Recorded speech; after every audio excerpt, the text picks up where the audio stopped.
by Madam Marino Jode and Lensa Onyango. They did it wonderfully.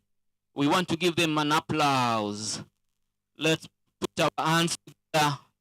Let's put our hands together. Let's put our hands together.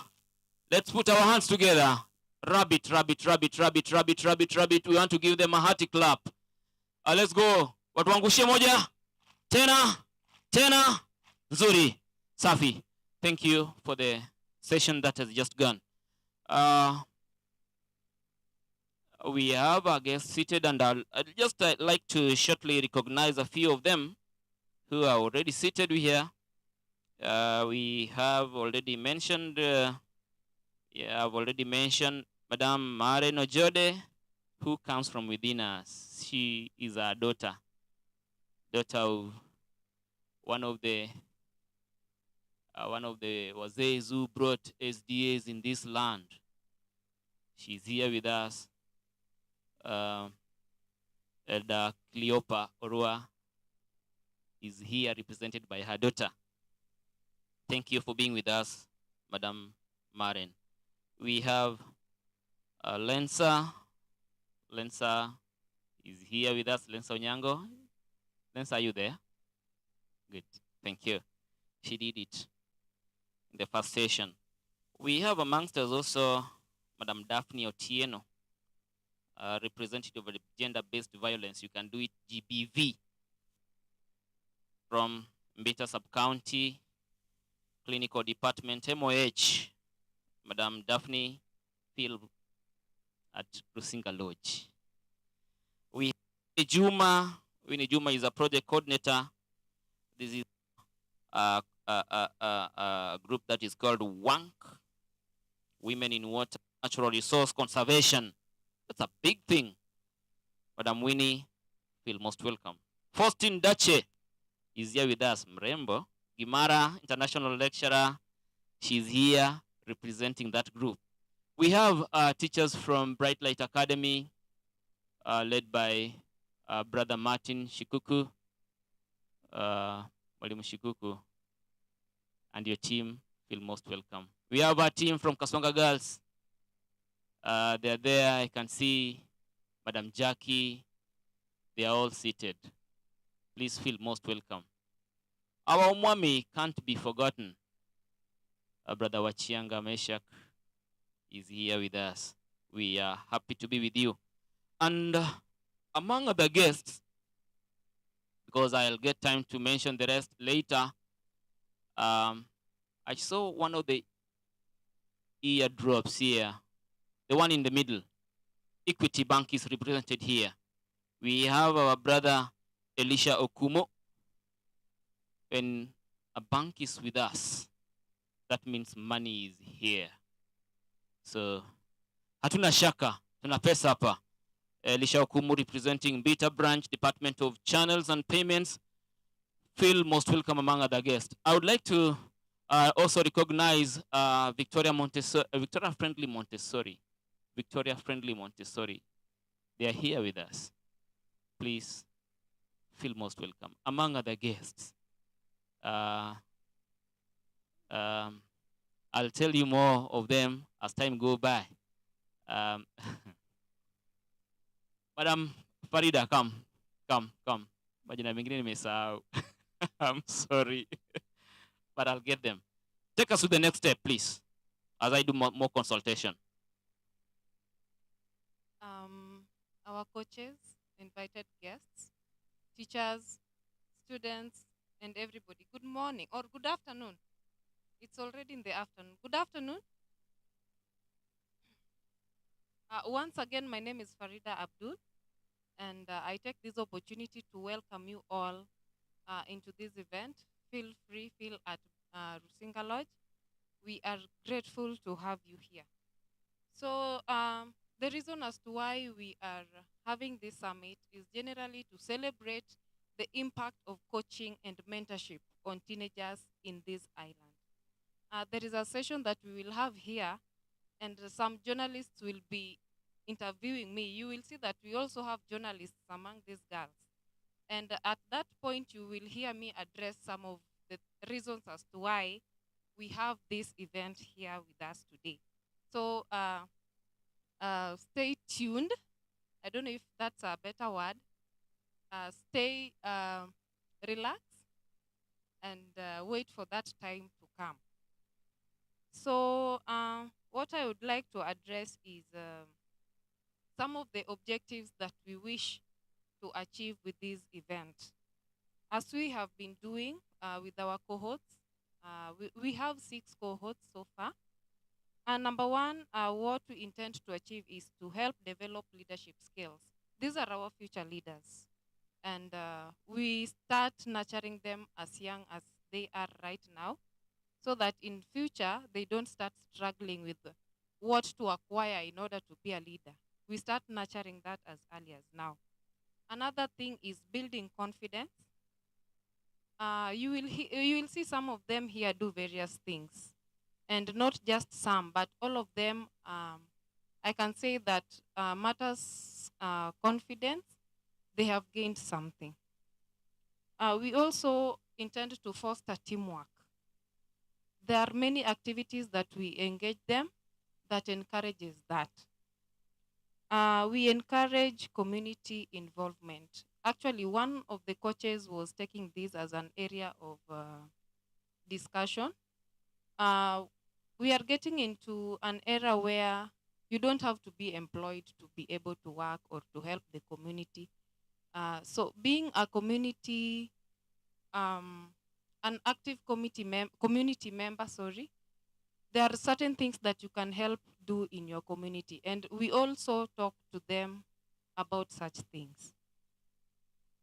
Being part of their communities and being, not just being part, but doing things that are impactful to their community members.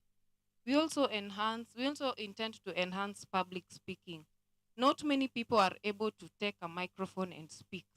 So whatever this event intends to achieve is to help these girls and boys to be able to stand in front of people and speak. And not just speaking, but to talk sense and also with a touch of eloquence. We also intend to help them to explore career paths, so that they are able to identify what they can do in their futures, what they can take as their careers. We also promote diversity and inclusion. That is also an objective. Set personal and academic goals. Here we encourage people to eat books. Ama huwa mkuli vitabu? Eh? Hello? Do you eat books? Eat books. Eat, and eat. Chemsha kunywa supu ya vitabu. Networking. I think it is even evident from the look of things. We have partners from various places, including Equity, Bright Light Academy, just to mention but a few. There are many here. So these objectives are to help us structure what we want this girl to become and this boy. So without much further ado, I'll give the microphone back to the master of ceremony. That is just a brief of what the event intends to achieve. Thank you all so much. Thank you. Can we give applause? Twende pamoja. Tena. Thank you. Now we are getting into entertainment. Can we? I know we have a group from Victoria Friendly Montessori. We have a group from Kaswanga Girls High. We have a group from Brilliant. Oh, Brilliant, I'm a Bright Light. Oh, yes. Wakati mwingine badala kuwa brilliant, badala kuwa bright, and kuwa brilliant. Bright Light Academy is here with us also with some items. I don't know. How many were they? 4. Kaswanga mnangapi? 5. Victoria mnangapi? You have almost everything. Wow. Waware hai mna kitu? Kama ngapi hivi? Kama everything hivi. Haya. Kama Sengere mna vitu? Mna vitu ama mna vituko? Safi. Haya. I want to start with bright light.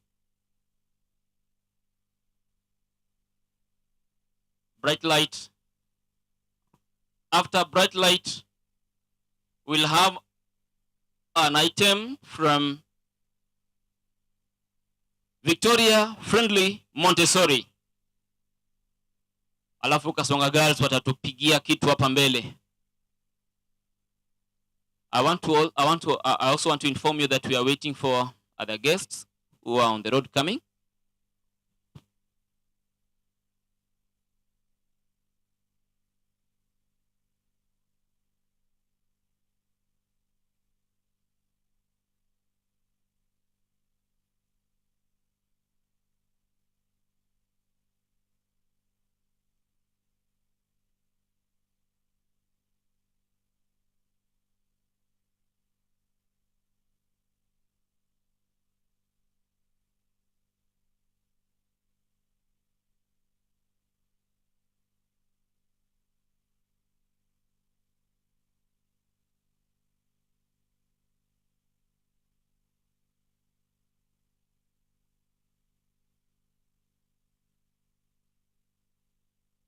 Haya, kwa hiyo naona pale Bright Light Academy tayari. Poems tutakuwa nazo sasa hivi. Kuna vitumbuizo vingine ambavyo vitakuja baadaye wakati wageni wengine waheshimiwa watakuwa wamefika. Kwa hiyo ingieni uwanjani. Karibuni. Do you want this?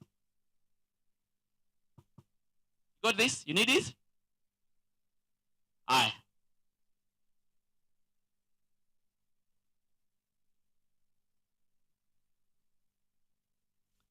Haya.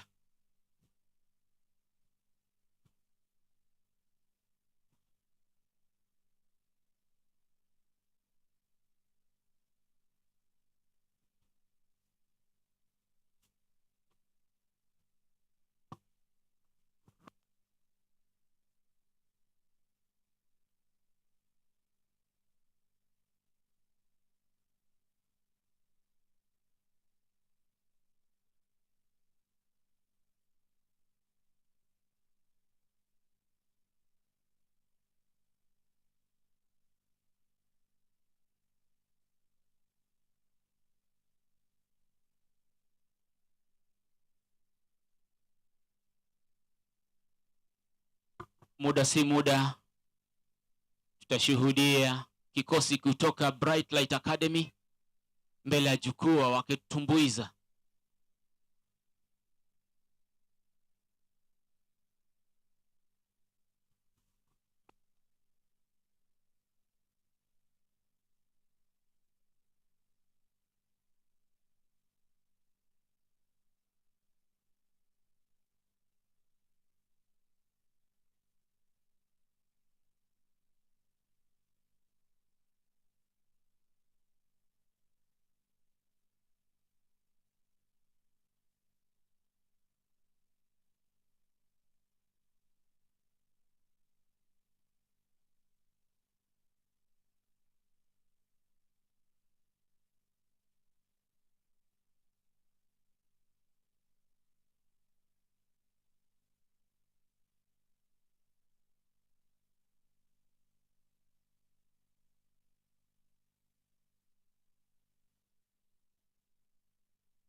Makofi kwao, makofi kwao, makofi kwao. Yes, they have a dream.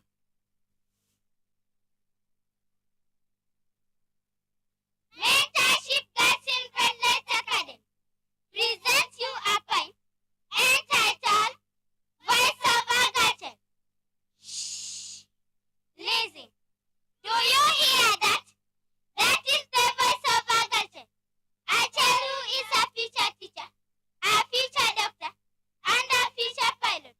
If only my dreams are not shattered, I think of myself as a star. With my own passion of light, I can shine if given the opportunity. If only my dreams are not shattered. Gachel, Gachel, Gachel. Oh, dear parents, thank you for giving me this chance. It's so nice to say. Millie Odembo, a politician, is a Gachel. Governor Gladys Wanga is a Gachel. Our co-founder Susan is a Gachel. Teacher Coletta, our class teacher, is a Gachel. Our mentor Viola is a Gachel. Our mentor Farida is a Gachel. And mother is a Gachel. And also me, I am a Gachel. Thank you. My mother is also a girl child. Clap for my mother. Yes. Let's have Victoria Friendly Montessori on stage. Girl child. Yani kizungu kikakupita. Hey. Wana meza kizungu kama wanavomeza kizungu hao mabinti. Is a girl child. Ati mwalimu wao nani? Mwalimu wao nani? Goreti, girl child. Teacher Goreti is also a girl child. Kwa hiyo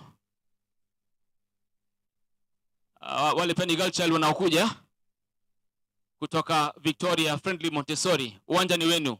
Teseni.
pleasure. Tonya Kawares Nambwa. Because of why? Because of why? Because of why? Rech Makin. Kwa sababu lazima tuokoe ziwa letu kwa sababu tunataka samaki wa kesho. Kwa hiyo nilisema next on stage walifaa kuwa nani? Nani? Kung Fu. Ayai. Lakini Kaswanga niliwaambia mwe nani mwe tayari. Kwa hiyo Kaswanga ni nyinyi tunangojea. Ila yaani hivyo wanavyokuja kuingia. Wakati huo naona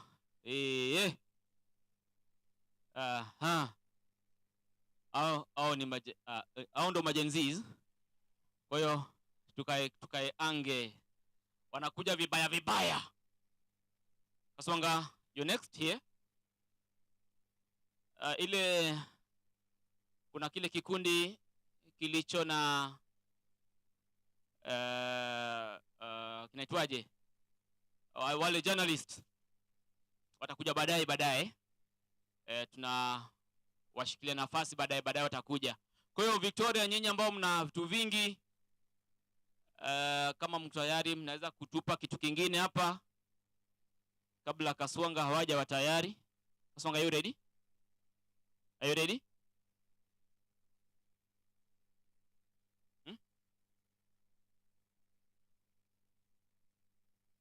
Come and get it.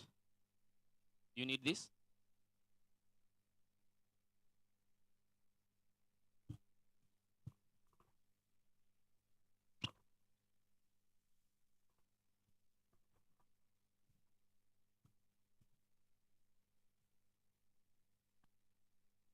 Before you is Mariam Cherop, and as we present a spoken word entitled Gratitude.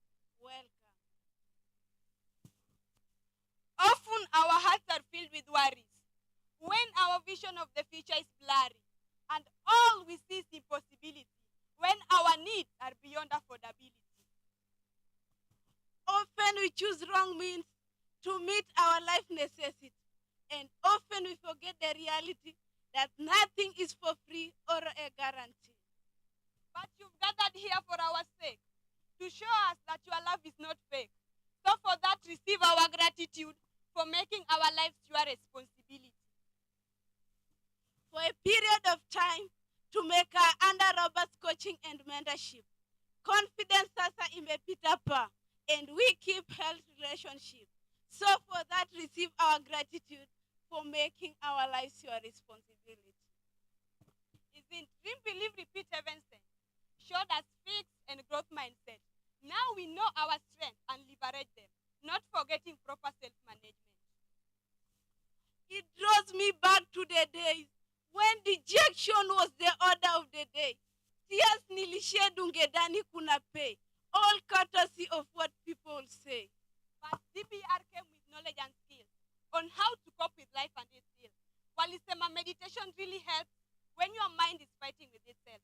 So for that, receive our gratitude for making our lives your responsibility. Walisema consultation really helps walisema consultation is a fulfillment of Wahenga's word that a problem shared is half solved. Si hata hao wamekula much solved. Walisema silence is the best remedy to arguments with friends and enemies, because you and I know that only those who are innocent hujiongelesha. So for that, receive our gratitude for making our lives your responsibility. Kuna negative ones, but I urge you to share negativity. Jiangalie na positivity.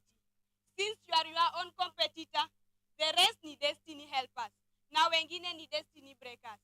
So for that, receive our gratitude for making our lives your responsibility. Pleasure.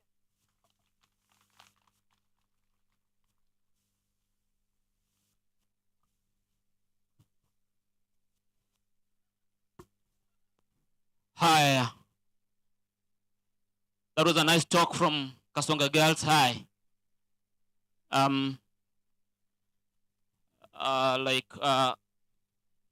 Waware wana jambo lakini wanajitayarisha. I would like to call upon this team in white, makarateka, kama na taekwondo, sijui kama ni shotokan, sijui kama ni hizo nyingine. But meanwhile, as they get ready, I want you next here. Just come, you guys. Allow me to recognize some other guests who are already with us here. As they come, we have Jacqueline Jackson. Allow me to AKU as JJ. She works with women and empowering women, working with women like this foundation that is JJ. Shikilia tu. Alafu tuna ndugu Edwin Onimi. Edwin Onimi is a leadership coach, also working with Women Like Us Foundation. And then we also have amongst us Brother Brian Oruko. Is a founder, Eco Green Initiative, founder Charity Mission Initiative, founder Empowering Africa through poultry farming. Wewe. Hey. Hapo niweke bwana.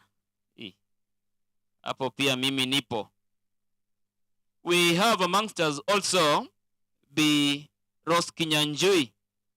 Kinyanjui Rose is the founder Zion House Therapies, which deals with special needs individuals through music, movements, and learning support. Hapo pia nipo. Bi Kinyanjui, you're most welcome. We have also amongst us Brother Maurice Ogola, who comes from Riofa NVC Project Administrator. Brother Maurice. Hapa napata fursa kumita Brother Maurice. In other words, he is my uncle anyway. That is an uncle of mine. Lakini hapa nitamuita brother. Aya, karibu Victoria Friendly Montessori. Do you need the micro? Ama? Izuma. Yay! Ya, hizo tutasikia. Why? Chapa mtu. Okay, yuko sawa. Hiyo mic nyingine. Kwa hiyo hapa ka karada wanasema hivyo, karada.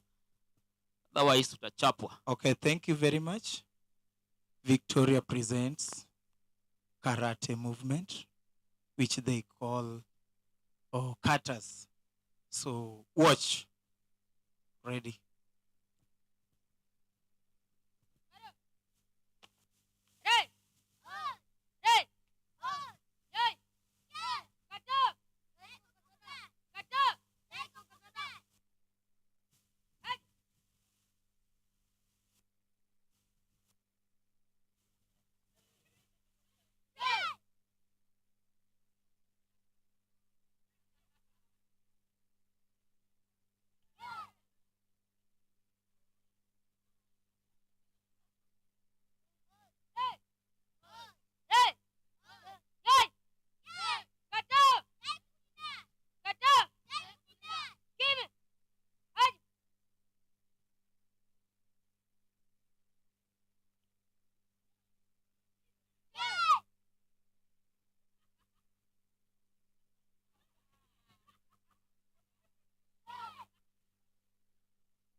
makofi kwao. Hey!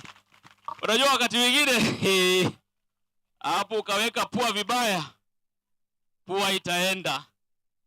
Yaani ukasikia, yaani anakuchapia sauti moja anakuambia, "Hey!" na pua imeenda. Obari, are you here? Are you there? Come over.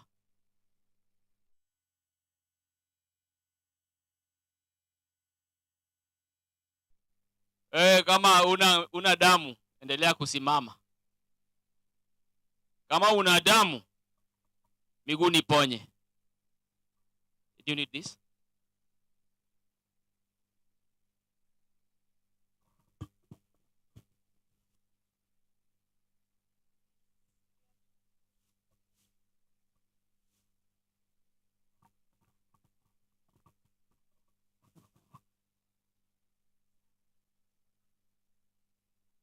In front of you are girls from our secondary school, ready to present to you a poem entitled My Garden Like Eden, full of glamour to pen, the beauty of every seedling sprouting, nothing worth uprooting.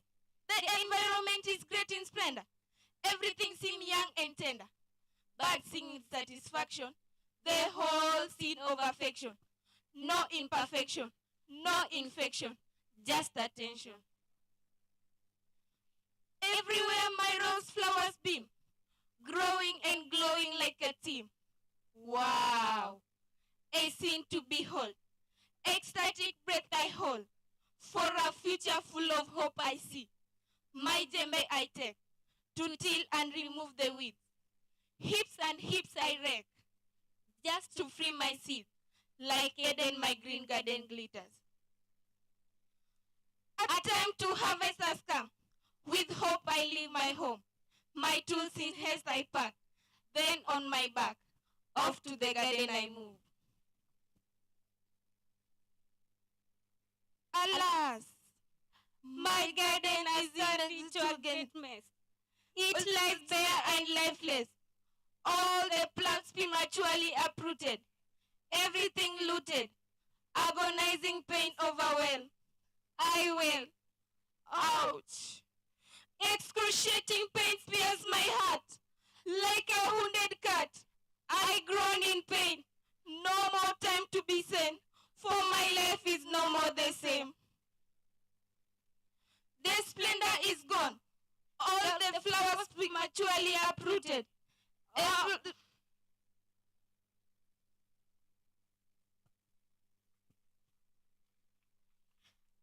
The splendor is gone. All the flowers withered and torn.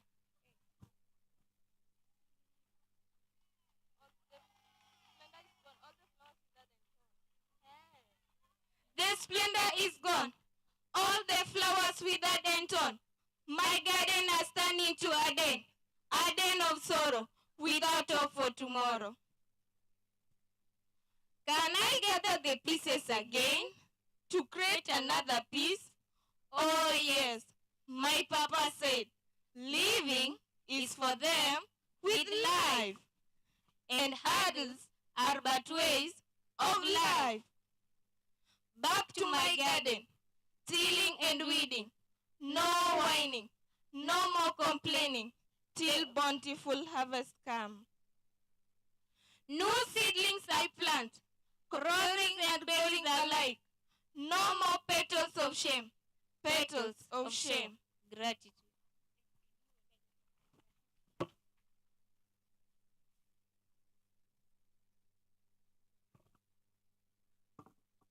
Thank you. Tuwapatie makofi kidogo. Safi. Which group is now giving us another item? Bright light.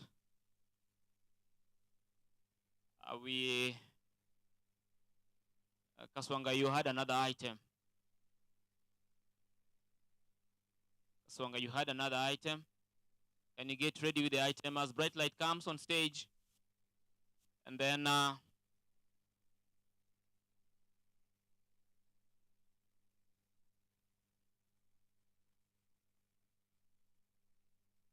kama Sengre ndo hawana kitu. Siku nyingine walikuwa kicheza ngoma hapa. Kasonga, ile ngoma yenu iko? Ile nini? Ile ya kunengwa nengwa mauno. Simuje tu alafu tuwawekee. Ati nifanya nini? Ati ni chill. Mimi nataka kuona ngoma hapa, okay? Kwa hiyo mmetayari baada ya hawa kuingia, mtaingia hapa. Mcheze hapa. Mcheze hapa pia nyi tuwaone.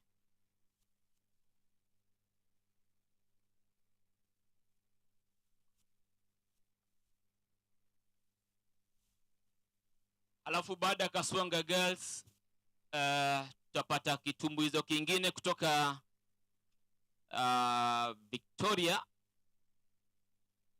Victoria Montessori, Friendly Montessori. Mtatupatia baada ya Kasonga Girls. Kasonga Girls wana dance nyingine hapo. Ya Gen Alpha, Gen Z hivi. Utaona.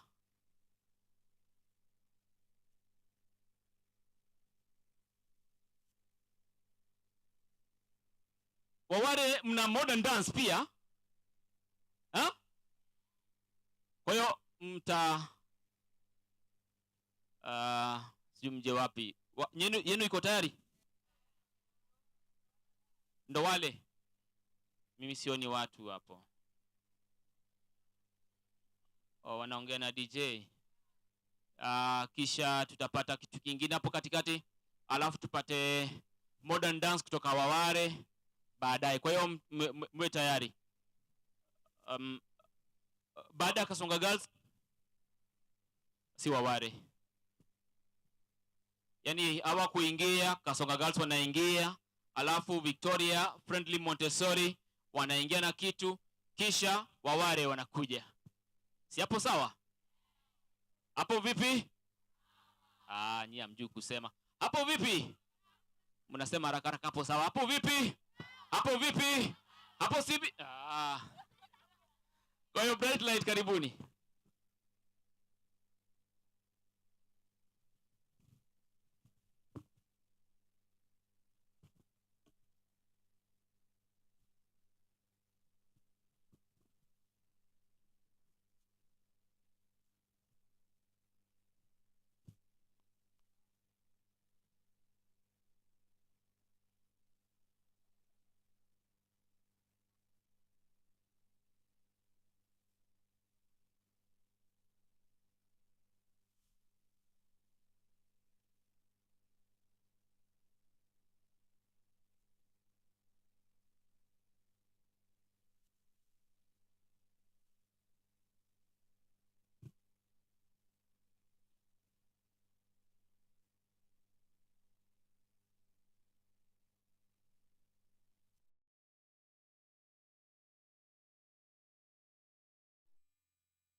Zile zile, zile zile, yo alert, y'all. Mille mille, mille mille, for my.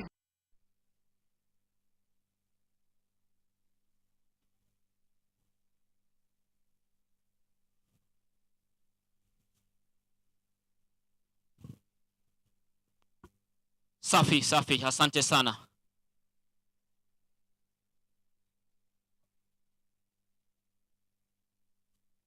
Aya, wakati huu ningependa kukujulisha kuwa mgeni wetu wa heshima amefika langoni pale, anateremka tu. Wakati wote akifika tu hivi tutasimama ili tumkaribishe, sio? Meanwhile, situpate kitu hapa. Kilikuwa kipi kile? Kilikuwa kipi? Kaswanga na dance, eh? Wako wapi? Basi uwanja wenu huu, cheseni.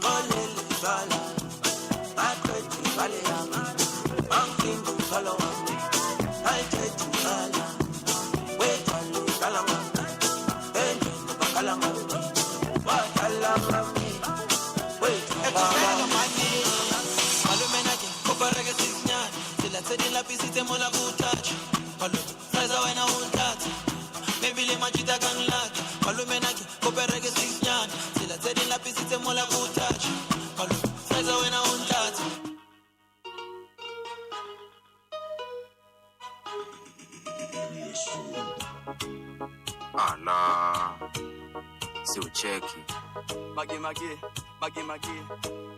ati dance ya kudonjo ni dance ya dance kishika unazungusha right to the left unazungushia ini dance ya check ati dance ya kudonjo ni dance ya juu dance kishika unazungusha mguu right to the left unazungushia juu ini dance ya juu ini dance ya juu ati dance ya kudonjo ni dance ya juu dance kishika unazungusha mguu right to the left unazungushia juu ini dance ya juu ini dance ya juu nilimwita hey kuja pole kumbe kujifanya kumbe pia anazanga nyonji kumbe anapendanga vijana mimi siko na kopi mimi nilidhani yeye ni lele kumbe anapendanga koki alinitia manini mimi sikujua ni nini nilidhani hata ni weed nikamwambia nipe 3 minutes na kuja saa hii mimi kufika nafungua mlango napatana nini Jozi nienda kwa nani alinitia nini nasiulize ni nini jo najua ni nini yo si unajua Michelle mpole kumbe si mpole kumbe nikujifanya kumbe pia anazanga nyonji kumbe anapendanga vijana mimi siko na kopi mimi nilidhani yeye ni lele kumbe anapendanga koki alinitia manini mimi sikujua ni nini nilidhani hata ni weed nikamwambia nipe 3 minutes na kuja saa hii mimi kufika nafungua mlango napatana nini Jozi nienda kwa nani alinitia nini nasiulize ni nini jo najua ni twerk, Italian twerk, Asian twerk, Ethiopian twerk, Jamaican twerk, Nigerian twerk, Afrobeatian twerk, South African twerk, Amapianyan twerk, Kenyan twerk, Genge twerk, ay twerk. With the mathematical calculation, division, missy pretty girl in every nation, fusion, na changanya sheng, na Jamaican, elephant, dovukui ondo implication.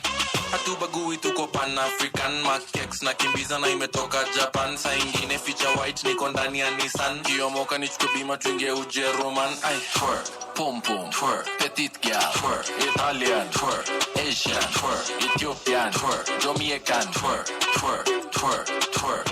Nigerian, twerk, Afrobeatian, twerk, South African, twerk, Amapianyan, twerk, Kenyan, twerk, Genge, twerk. Tanzanian girl, how are you there? Pretty miss from Ghana, how are you say? Some of them Ugandan, wine up on them. Rwandese, Sudanese, melanated gem. Lafuni kicheki pengana. My heart speed, I'm a tattoo. Open my motor. My heart speed, I'm a tattoo. Can you drive me just like a motor? My heart speed, I'm a tattoo. Open my motor. Come with that.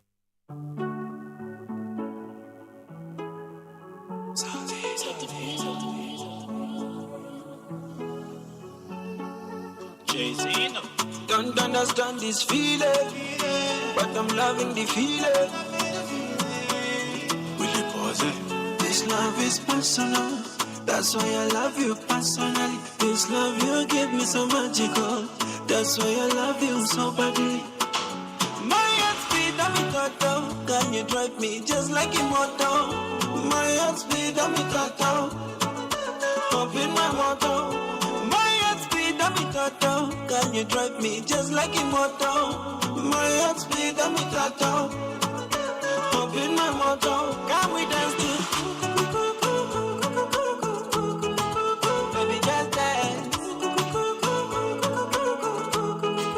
Hold me and dance. Well, I'm wanting to be with you. Love me now, baby, don't love me later. Trust me, my love is here forever. I'ma hold you closer, we gon' win together. You make my life complete. What the things that you do to me. Safi, asante. Haya. Hiyo ilikuwa modern dance kutoka Kaswanga Girls. Kitu kizuri hicho. Yaani wakati mwingine mtu hawezi hata kaja hapa mbele ya watu akanengwa mauno. Yaani na wengine ambao Mungu aliwaumba bila mauno. Kuna watu ambao wameumbwa bila kiuno, ujue. Kwa hiyo tunaangojea Victoria Friendly Montessori. Alafu baadaye tutaona viuno kutoka wapi? Kutoka Waware. Bas. Ujue kuna watu ambao hawana viuno. Sielewi.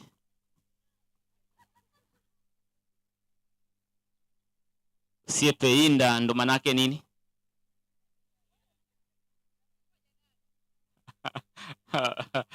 Kwa hiyo nyinyi pia mko hapa. Mtafanya nini? Haya, naambiwa kwamba Siepe Jenabe pia wako hapa.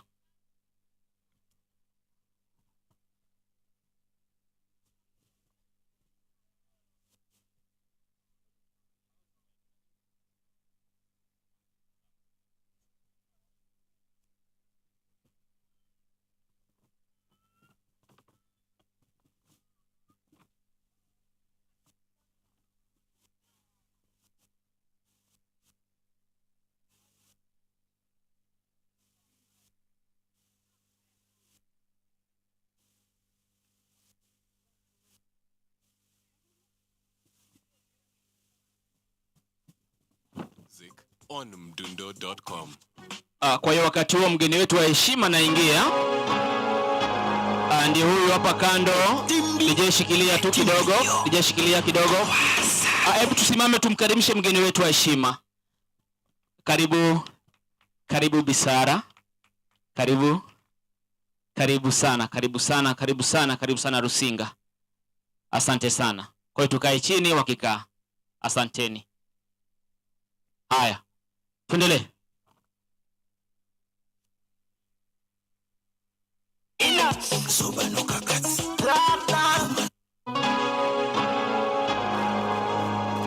Otimbi na Timbelio. Wasafi. Sobano kakati. Mano kakati. Jizo. Odele mino na kwe. Osali no lokote. Otokino kutute. Na pete kaka bongo. Yope ba pesa ya. Pesa ya Cleopatra Mukula.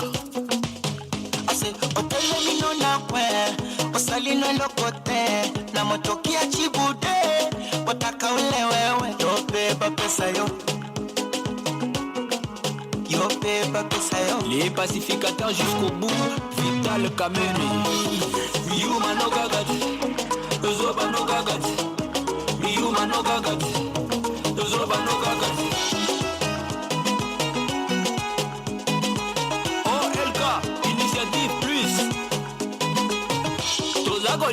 Toza gomela toyena programme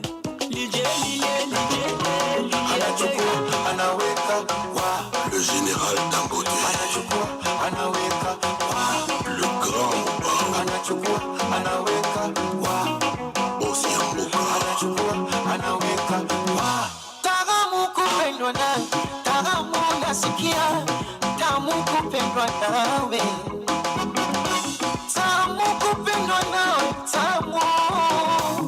tamu kupendwa nawe maneno tumeyazoea vijineno neno tushazoea. Mpenzi wangu mubaya, kwani nausu shepu yake mbaya hivi nausu mtangaji malaya waina wabusu nini wamegusa babaya na mwaka huu lazima wachuchume wameingia cha kike wameingia cha kike cha kike wameingia cha kike wapenzi letu lazima wachuchume wapenzi letu cha kike Makokote Abutale Don Mendes Bajuni H Bajuni chumbani enesi unipatie panado kujenga za Messi na mashuti ya Ronaldo yani ndani nikiingia tu anachukua anaweka kwenye gari anachukua anaweka iwe jikoni au varandani anachukua anaweka doze anachukua anaweka ndani Dar es Salaam joto twale soji pepe oya kombo joto twale soji pepe oye mose kunami pepe Ricardo Momo pepe oya mama Dangote pepe ndoni fungwe pepe chu pepe chu pepe ni chu pepe pepe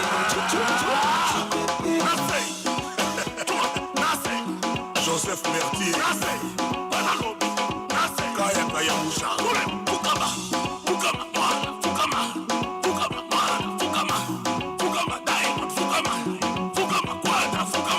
Papa mo be my year, Papa mo be my year, Papa mo be my year, Papa mo be my Anyata kadrago kakate alobakate Sibaye, yes, choisi matata Chuma Ako kakate alinga kadro alobakate Sukuma, yes, Adolphe Mute Bachila Mouya Abangazuma Joseph Boussama Alabangazuma Zodoa Andeli Bahane Dar es Salaam Ngasuma Akosha Diamond Ngasuma Kinshasa Ngasuma Kaya Musha Ngasuma Kama Mfwama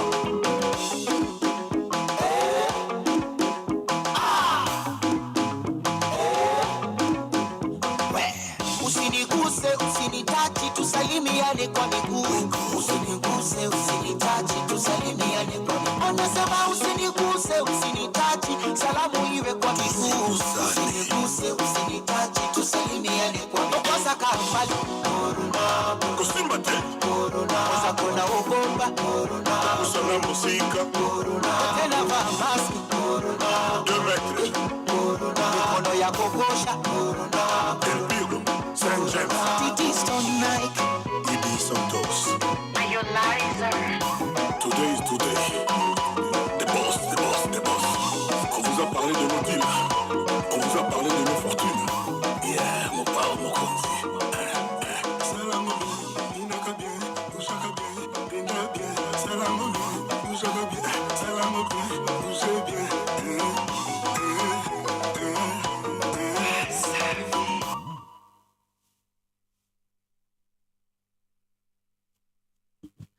Safi.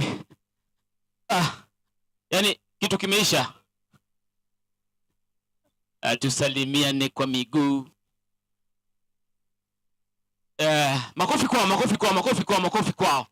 Makofi kwao.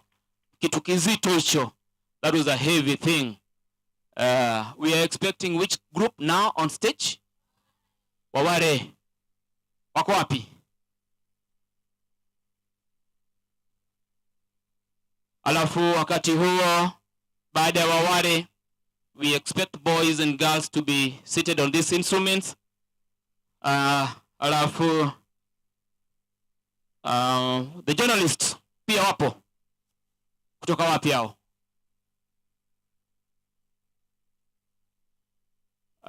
Is it a conglomeration of journalists ama press media? Kwa hiyo pia wewe tayari wakati huu tutawaleta hapa mbele jukwaa. Waware wako wapi?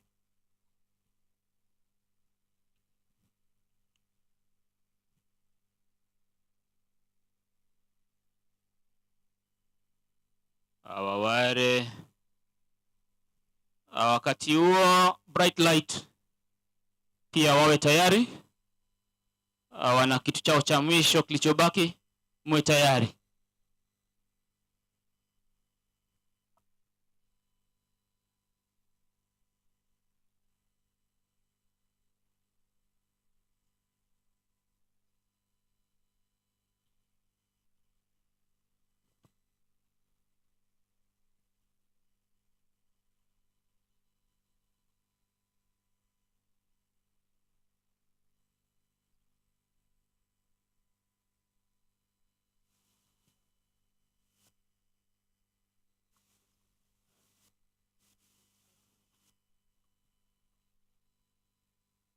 Wakati huo wa wale wakijitayarisha kuja jukwani, ningependa kuwajulisha kuwa wageni wetu wa heshima wamefika hapa. Our guest of honor has arrived. We have two of them from the governor's office. Actually, they are here in representation of Governor Excellency Gladys Wanga. Kwa hiyo tuna Waziri Sara Malit yuko hapa nasi. Waziri, feel most welcome. We also have in the same ministry Director wa Agenda Bi Evelyn Ododa. Feel most welcome. Wakati huu tunaendelea na vitumbuizo. Actually, we are going on with the entertainment bit of this. We are almost closing up, but we saved some few items for you people. Actually, the cream, the top of the cream items that we have, we saved for you people so that you may also watch and feel entertained. Those are the things that we want to present before you now. And then we will move on with the speeches. Feel most welcome again at Rusinga Lodge, at Rusinga Island, at Homa Bay County. Thank you. Waware, uwanja ni wenu.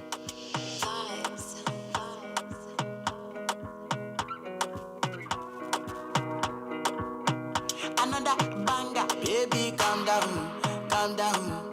Yo, this your body, it puts in my heart for lockdown, oh lockdown.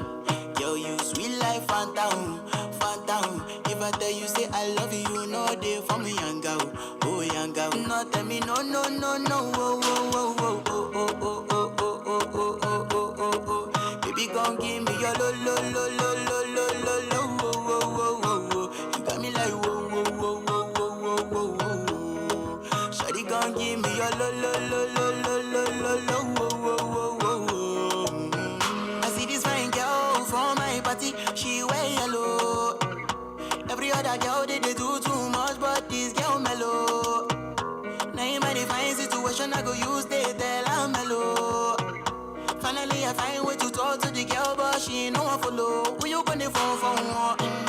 When you know I come for one, then I start to feel a bum bum one. But she dey give me small small one. I know, say she's a people sit down one. But she feeling insecure, cause her friends go they come a light ring go on. Go they come a light ring go on. Yeah, I know we look shy, but for you I get down low. And my hips make you cry when I'm moving around you. Do it once, do it Safi safi, makofi kwao, makofi kwao. Ni mabinti kutoka Waware. At this point, I had called upon Victoria Montessori to occupy the instruments. I had called upon Victoria Montessori to occupy. Meanwhile, Bright Light.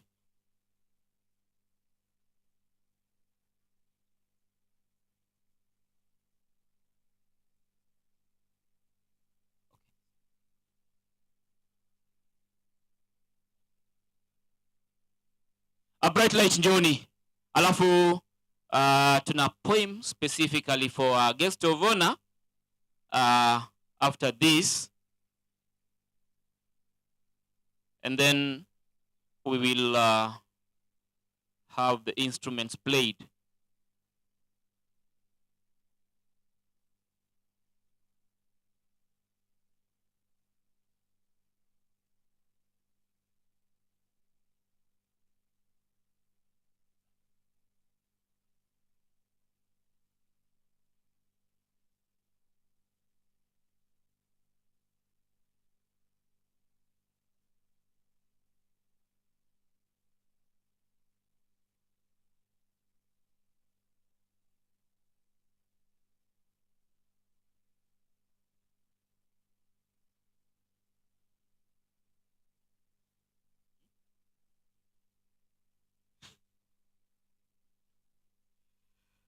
Moses atatuambia kwamba ni vitu gani viletwa hapa. Pengine ni chakula. They can be biscuits. Kwa hiyo muda ukifika wa kula, we will share them out. Wacha zipigwe picha, mpya nikaekae karibu nazo. Haya, bright light uwanjani wenu.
Is Bracelet Academy ready to present you a poem entitled Mentors and Us?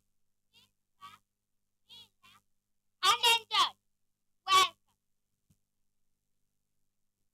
In our world so big, with dreams that fly high, we bend our courage and reach for the sky. Hand in hand with mentors who light up our way, guiding us gently day by day. With kindness and wisdom, they share what they know, helping us learn and helping us grow. They teach us to live with hearts that are true, to be strong and brave in all that we do. Lectures in the night, with mentors beside us, shining so bright. They show us the path, with love and with care, providing that greatness is something to share. So here with us, with dreams in our eyes, grateful for mentors who make us realize that we can be leaders, bold and free, building a future for all to see. With every goal, we thank our mentors from the depth of our soul for believing in us and helping us find the power of friendship, the strength of the mind. Together we soar with wings open wide, with mentors and friends right by our side, to lead with compassion, to dream and to trust in the bright future that belongs to us. We are proud of having you as our mentor. Thank you. Yes, makofi kwao. They are giving us another item. Exactly. Kitu kama hicho sasa.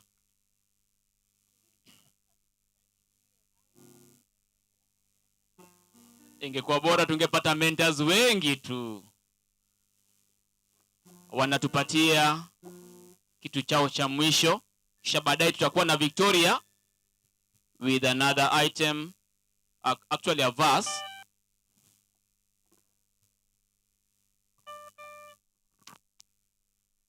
Mentorship Blessing Bracelet Academy presents you a poem entitled Voice of Agate. Listen, do you hear that? That is the voice of Agate, a child who is a future teacher, a future doctor, and a future pilot. If only my dreams had not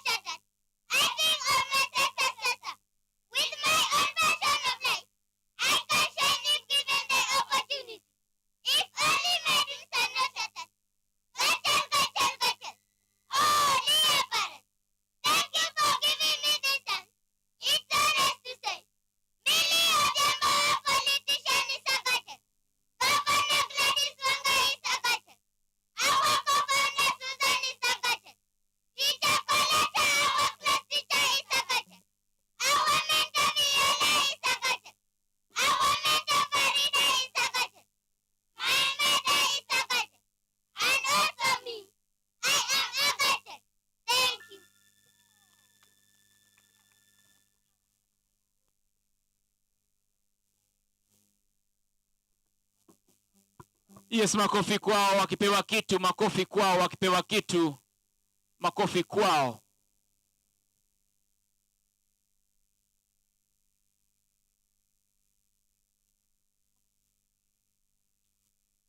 Aya, Kasonga Girls, Victoria poem. Victoria poem.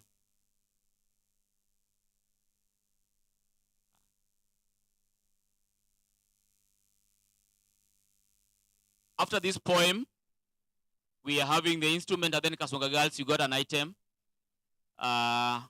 Is it a dance? Come on.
Hey!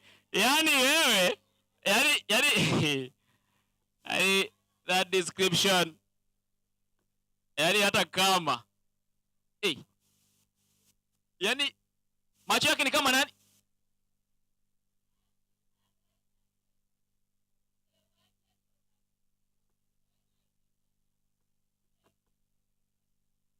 Ayai. Yani mpaka chakula kinadondoka mkononi. Ukiona tu urembo wa viwanga. Haya. Clap for them tafadhali. Clap for them, clap for them, clap for them, clap for them. Haya. We are, as Kasonga Girls get ready. No, again. As they get ready, we have VFM. VFM is C radio ni shule. We have the last item.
Makofi mazito. Yaani mimi sijaelewa kitu lakini nimedance yote yangu. Sijaelewa hata kitu. Lakini nimedance kweli kweli. Nimesikia tu oh mama.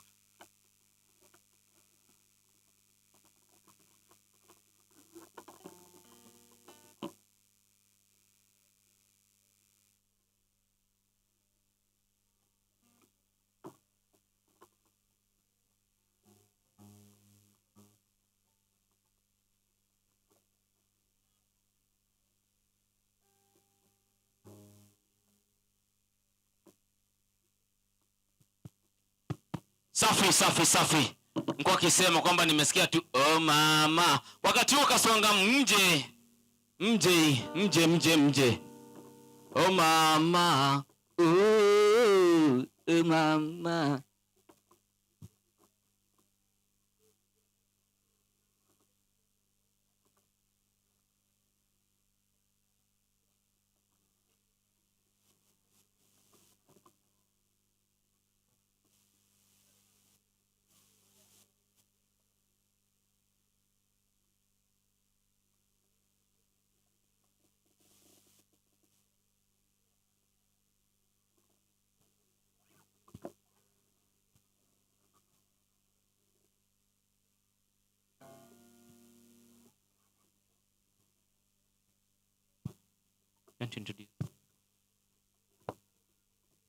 Haya sasa ni Kaswanga Girls wanakuja na traditional dance.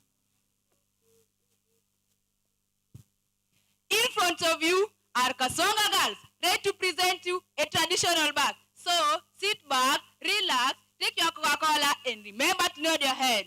Welcome.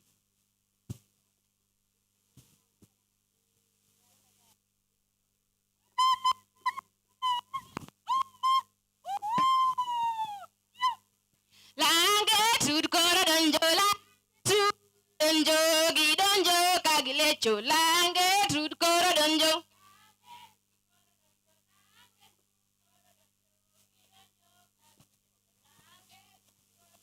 lange tudkora donjo lange tudkora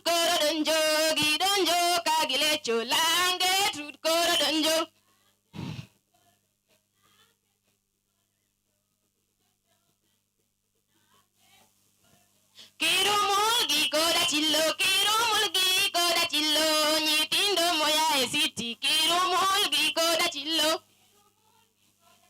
Esther.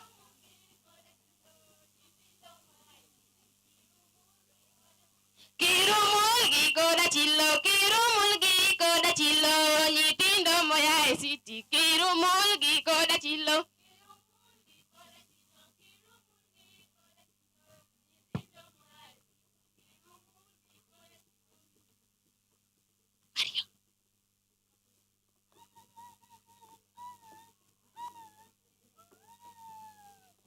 Sarali sema tusome kwa bidii.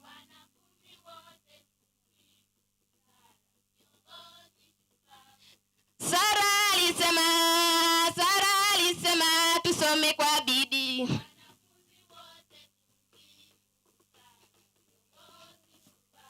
Sara wetu mpendwa,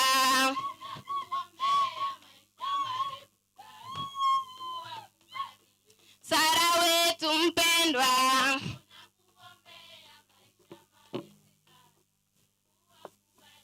tusiposoma kwa bidii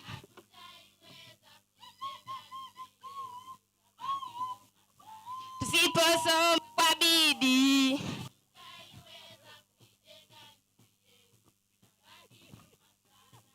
Evelyn alisema tusome kwa bidii.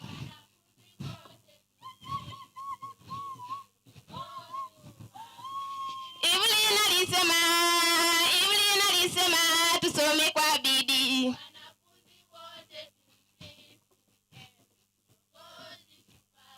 Evelyn wetu mpendwa,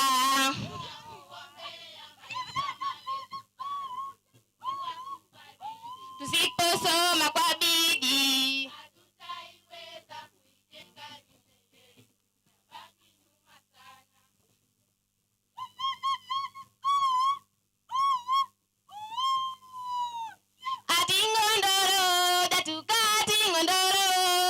atingondoro datuka atingondoro ai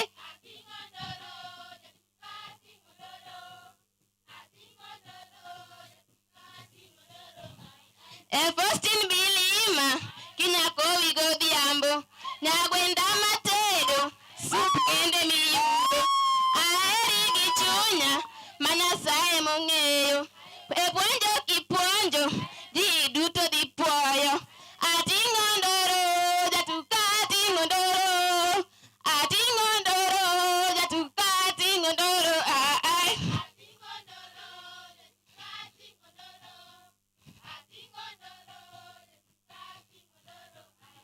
Ebrayo Bilima kinyako wigo diambo nyagwenda matedo sup kende miyudo aeri gichunya manasaye mong'eyo epuonjo kipuonjo ji duto dhi puoyo atingondoro jatuka atingondoro jatuka atingondoro ai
Ndesanya mama wanane.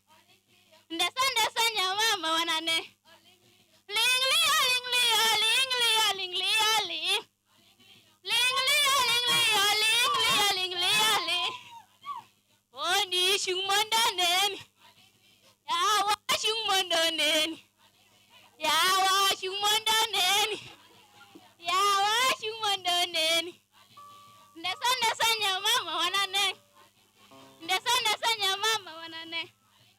Linglia linglia linglia linglia li. Linglia linglia linglia linglia li. Farida shumondanen. Ibe shumondanen. Ndesanya mama wanane. Ndesanya mama wanane. Linglia linglia linglia linglia li. Linglia linglia linglia linglia li. Ube miel mondonen. Ube miel mondonen. Ndesanya mama wanane. Ndesanya mama wanane.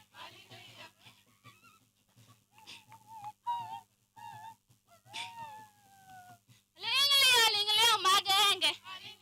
Linglia linglia magenge. Yasa neka kwatuga. Yasa neka kwatuga. Pieda nyajon mak pieda. Tara nyajon mak tara. Pieda nyajon mak pieda. Tara nyajon mak tara. Linglia magenge. Linglia magenge.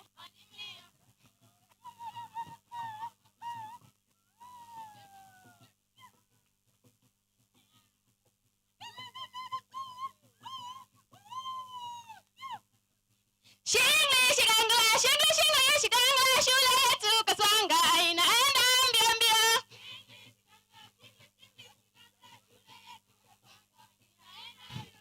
Shingli shigangla shule yetu kaswanga inaenda mbio mbio.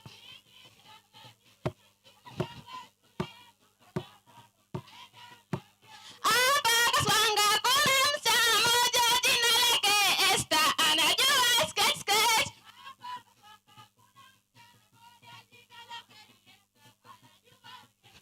Hapa kaswanga kuna msichana mmoja jina lake Henry, na anajua skate skate. Makofi.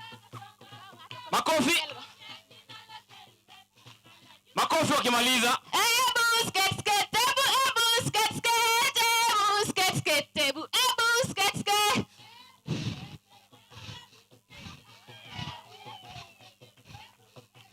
Ebu skate skate, ebu skate skate, ebu skate skate, ebu skate skate. Haya.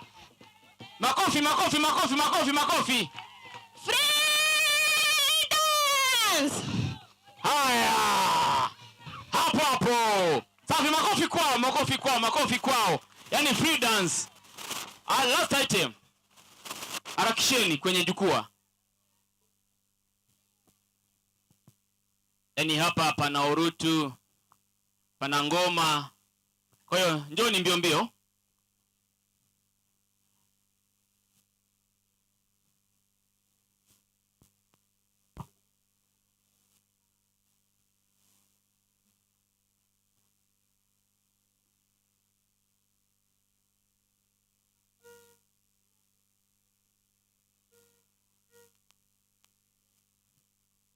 Wale ambao hawajaona urutu leo, ana kwa ana na urutu.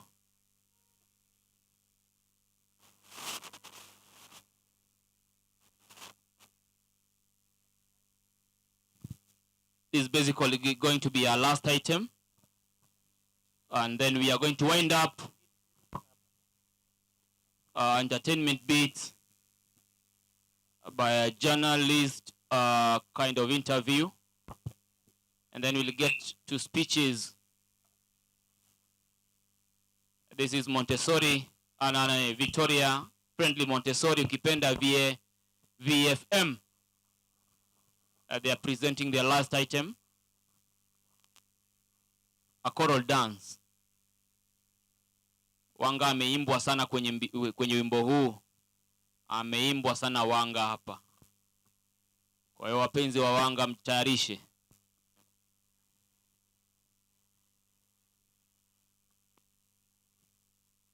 To the Founders Dream Delivery Pit.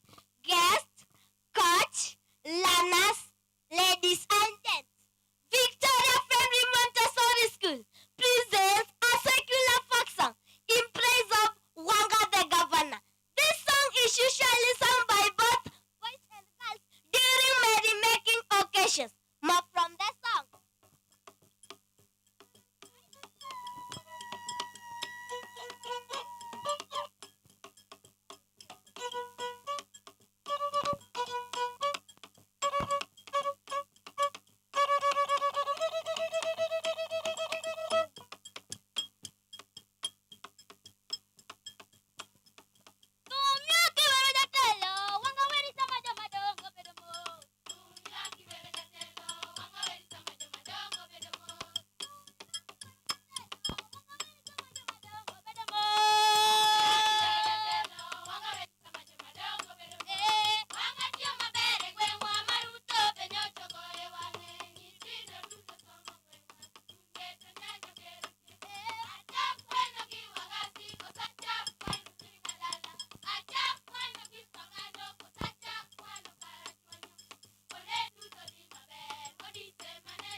That was frenzy.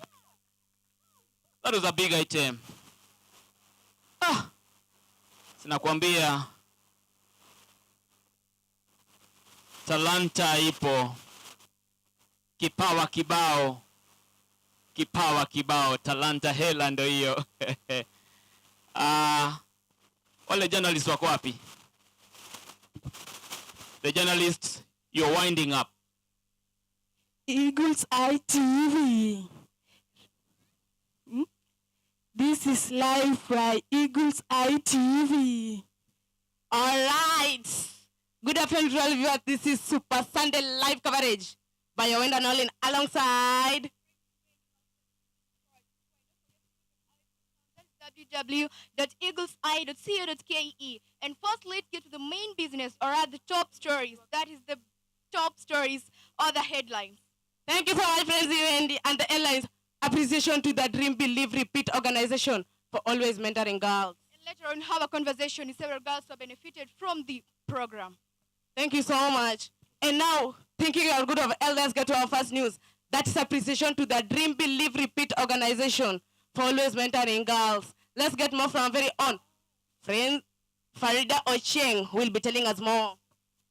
All right, it is with a great pleasure that you're able to enjoy the best program of the Dream Believe Repeat organization with our teachers. That is Teacher Valerie, Teacher Moses, Teacher Farida, and many others who taught us how to develop confidence, how to work to our career choices, knowing our strength, sex education, and more, as this will help us to develop our tomorrow, or rather future.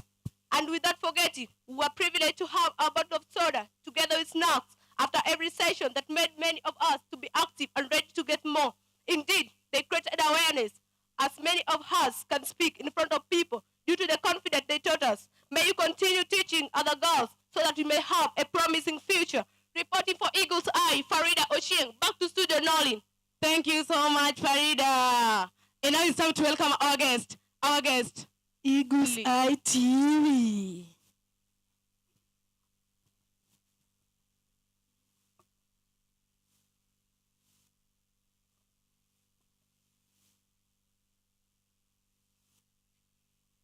Oh, friends, I can see 4 guests, and that's good. We just get to the first person. If you may just tell us your name and the school you're from. This is Omondi Dolphin from Kasonga Girls. Omondi Dolphin, thank you so much for joining us in our studio. We just like to, how have you benefited from the program? Actually, I've benefited a lot from the program. This is because through this program, I've been able to set a positive mindset. Secondly, the provision of sanitary towels has enabled me to improve in my self-esteem, because some days later, people used to call me a beggar. This is because I was begging them for the sanitary towels. But since you started providing us with these sanitary towels, actually, it has highly improved my self-esteem. And also, I have gained the self-confidence so that I can talk in front of people, just as you can see. Thank you. Thank you so much, Omondi Dolphin. And to your question, second question, how do you see the program in 1 year time? Actually, in a year time, as I can see, there is going to be a world full of empowerment and development. This is because we are going to have a world in which there is no early pregnancy, and also girls are going to reduce the rate of dependency because they will have that ability to do and work hard as it is required of them. Thank you very much. All right, thank you very much, Dolphin, for the report. And it's your turn, and you maybe tell us your name and the school you're coming from. Okay, my name is Naomi Rita. I'm a student from Kamasengri Secondary School. Naomi, how have you benefited from the Dream Believe Repeat organization? Thank you for giving me this opportunity. Dream Believe Repeat has enabled me to be a self-confident girl. And as you can see, we are built up by some lessons that teach us on how we can live. Like we have been taught sex education, leadership skills that has enabled us to be future leaders in future. All right, thank you very much, Naomi. And your next, if you maybe you can just tell us your name and the school you are from and how you benefited from the program. My name is Terry Ketty from Victoria Friend Montessori School. As for me personally, this program that DBR has been providing us with has made such a big impact in my life. Now I have self-confidence that makes me to be able to speak to you now. Now they learn where girls were in a lower position. Now girls can be seen in a higher position because they no longer depend on other people. They depend on themselves. Thank you. Okay, thank you. And to our next visitor, you may just tell us the name and the school where you are from. Okay, my name is Ocheng Valerie from our school.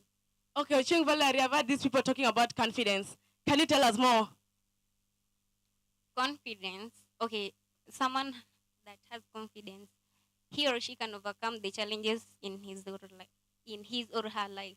Thank you so much. And to your second question, what can you tell students about confidence?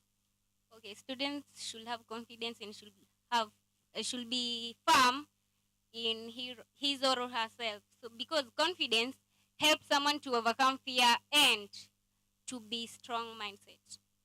Thank you so much, our visitors. It was our pleasure being with you in our studio. And now it's time to welcome our main guest, Eagles Eye TV, Farida Abdul. Okay, Farida, you may just introduce yourself to those who doesn't know you, but I hope they all know you. Thank you so much, Nolin, for welcoming me into your studios. It's actually a very nice place, Eagles TV. My name is Farida Sarah Abdul, the program manager for Dream, Believe, Repeat organization. And thanks for having me. Okay, because of time, we just go to the first question.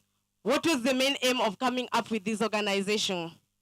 So from the mission that Dream, Believe, Repeat advocates for, we are helping girls stay in school, create leadership skills, and help them build a vision for their future lives. There was need to rescue this gender because they are the most vulnerable in terms of early pregnancies, early marriages, and they are prone to drop out of school as compared to the male gender. So the organization came up with a way to reach out to the girls and provide them with soft skills that can help them cope with the situations that surround them that may hinder them from continuing with their education. Thank you, Nolin. And to your second question, why have you chosen only Ruzinga as your area of project? Statistics have it.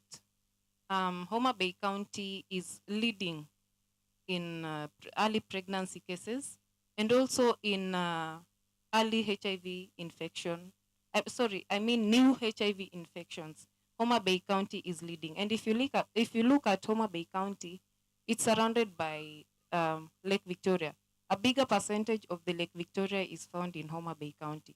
So there was a need to reach out to the beaches that are surrounded by the lake. And Rusinga Island is actually the island that has got the highest number of beaches in Homa Bay County. So that was the reason that motivated DBR to actually operate within the island. Thank you. Yeah, your last question. Where do you see the organization in 5 years' time? Wow, that is a very interesting question. Actually, Dream, Believe, Repeat has got bigger dreams, just like its name. In 5 years' time, we will be having our resource center, a fully equipped resource center where girls can count as a safe space. Girls can come to sharpen their skills, like in music, art. There will also be a library in that resource center where girls can come, not just girls, but even boys. They can come and spare their leisure time properly. We all know that leisure time is spent poorly among teenagers, and by involving books, it's one of the ways to keep, or rather to spend our leisure time in a positive way. So in 5 years' time, Dream, Believe, Repeat will boast of a robust resource center where girls can come to. We understand that there are those who are sent away from their homes because they have kids, they have babies. So there will also be a rescue center for those kind of girls where they can keep their babies and go back to school. And this does not mean that they're encouraged to give birth. This is just for those who will be like being sent away from home, creating a safe space. Apart from that, Dream, Believe, Repeat also dreams of having an institution that trains teenagers, these vocational trainings, such that those that are not so good in school, in academics, can have other things to do, skill-based trainings that can put them in the job market, or that can make them to be self-employed in the future.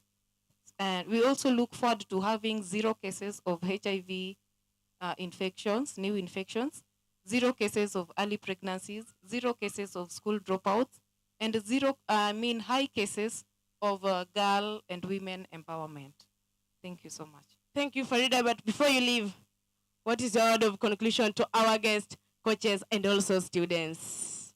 I'm glad to have everyone take part in this noble initiative. We are grateful that we are having support from each one of you. Your presence here alone is a big thing for us. So I urge you that even in the coming summit, we join hands, make it bigger and better for the betterment of this young generation that we have here. These are leaders that we are raising, and they're coming back in future to give back to the community. Thank you all so much for coming and for holding our hands. May God bless you.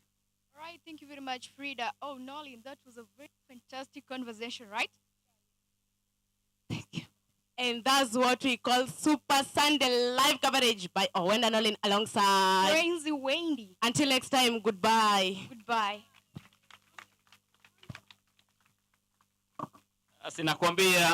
Sinakwambia tuna watangazaji. Tuna watangazaji. Tumewapigia makofi kweli?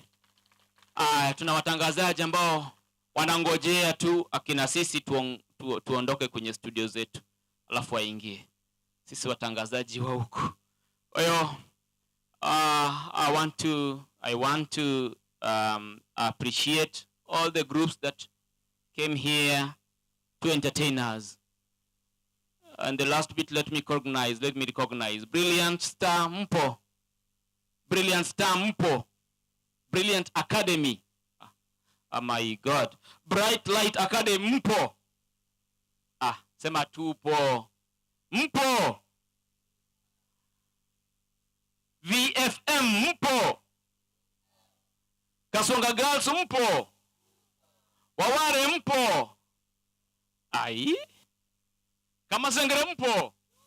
Safi. Thank you so much. We are getting to speeches.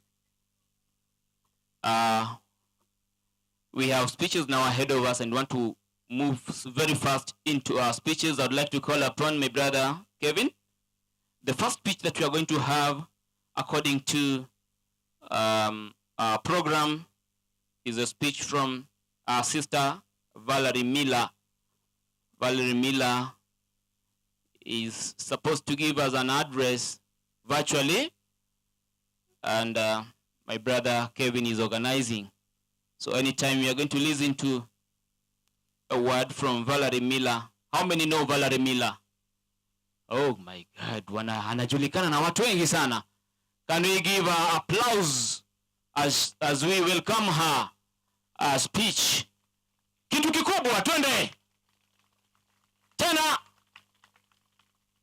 Aya, safi.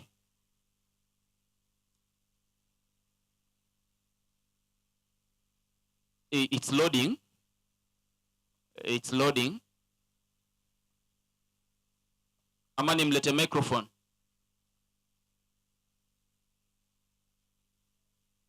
Additional step of a journey where dreams. Bas, ndio huyo. Good morning, everyone. My name is Val Miller. I'm a leadership coach and the co-founder of Dream, Believe, Repeat.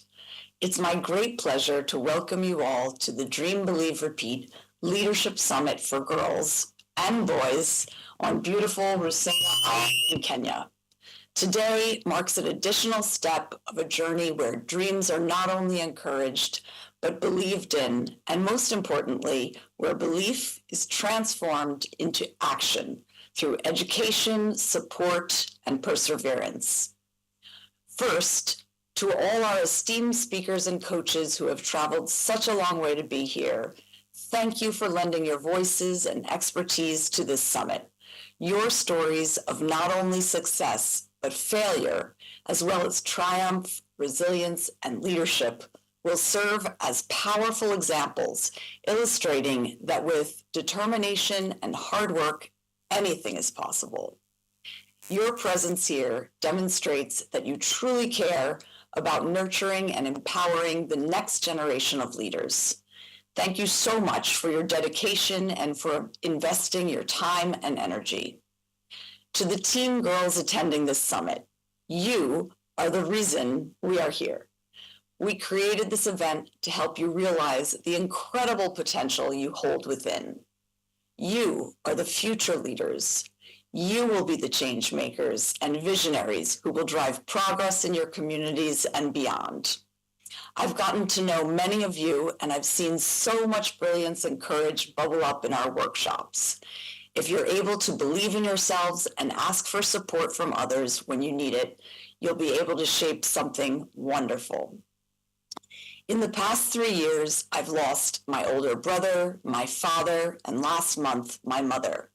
One of the things I realized is that when someone passes on, they're leaving behind a torch for someone to pick up and hold.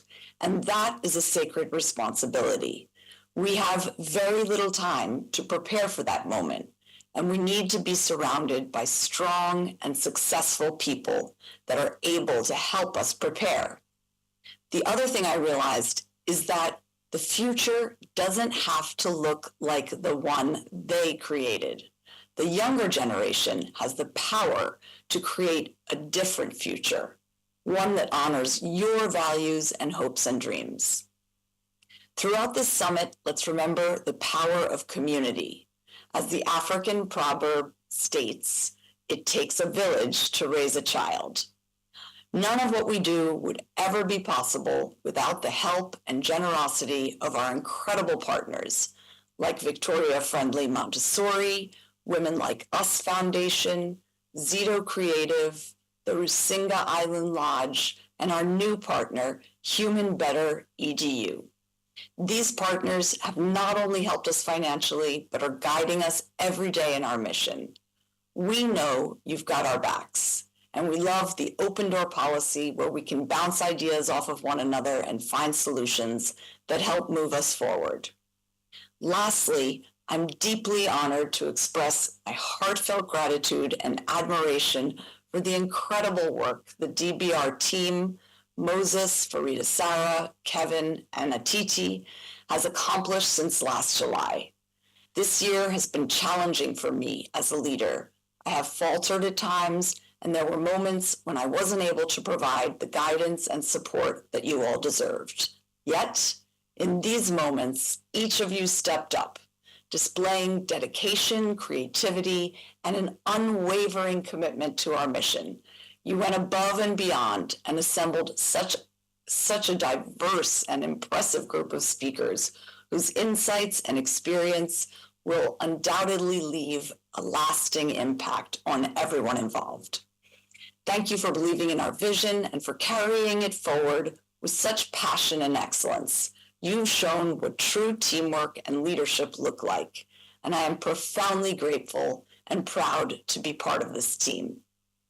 And to all our participants, I encourage you to spread the word about our work by using your social media platforms to post videos and photos of all the joy and learning that you will witness over the next 2 days.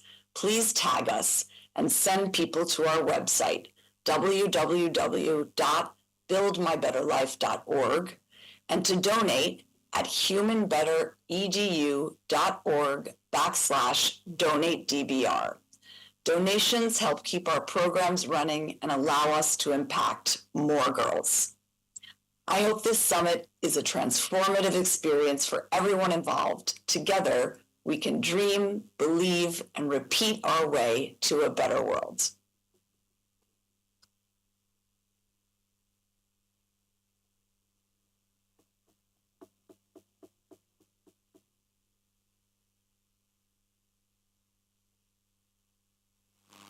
Thank you so much.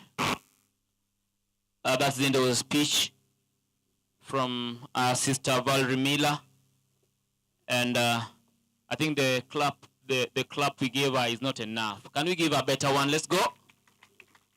Thank you so much.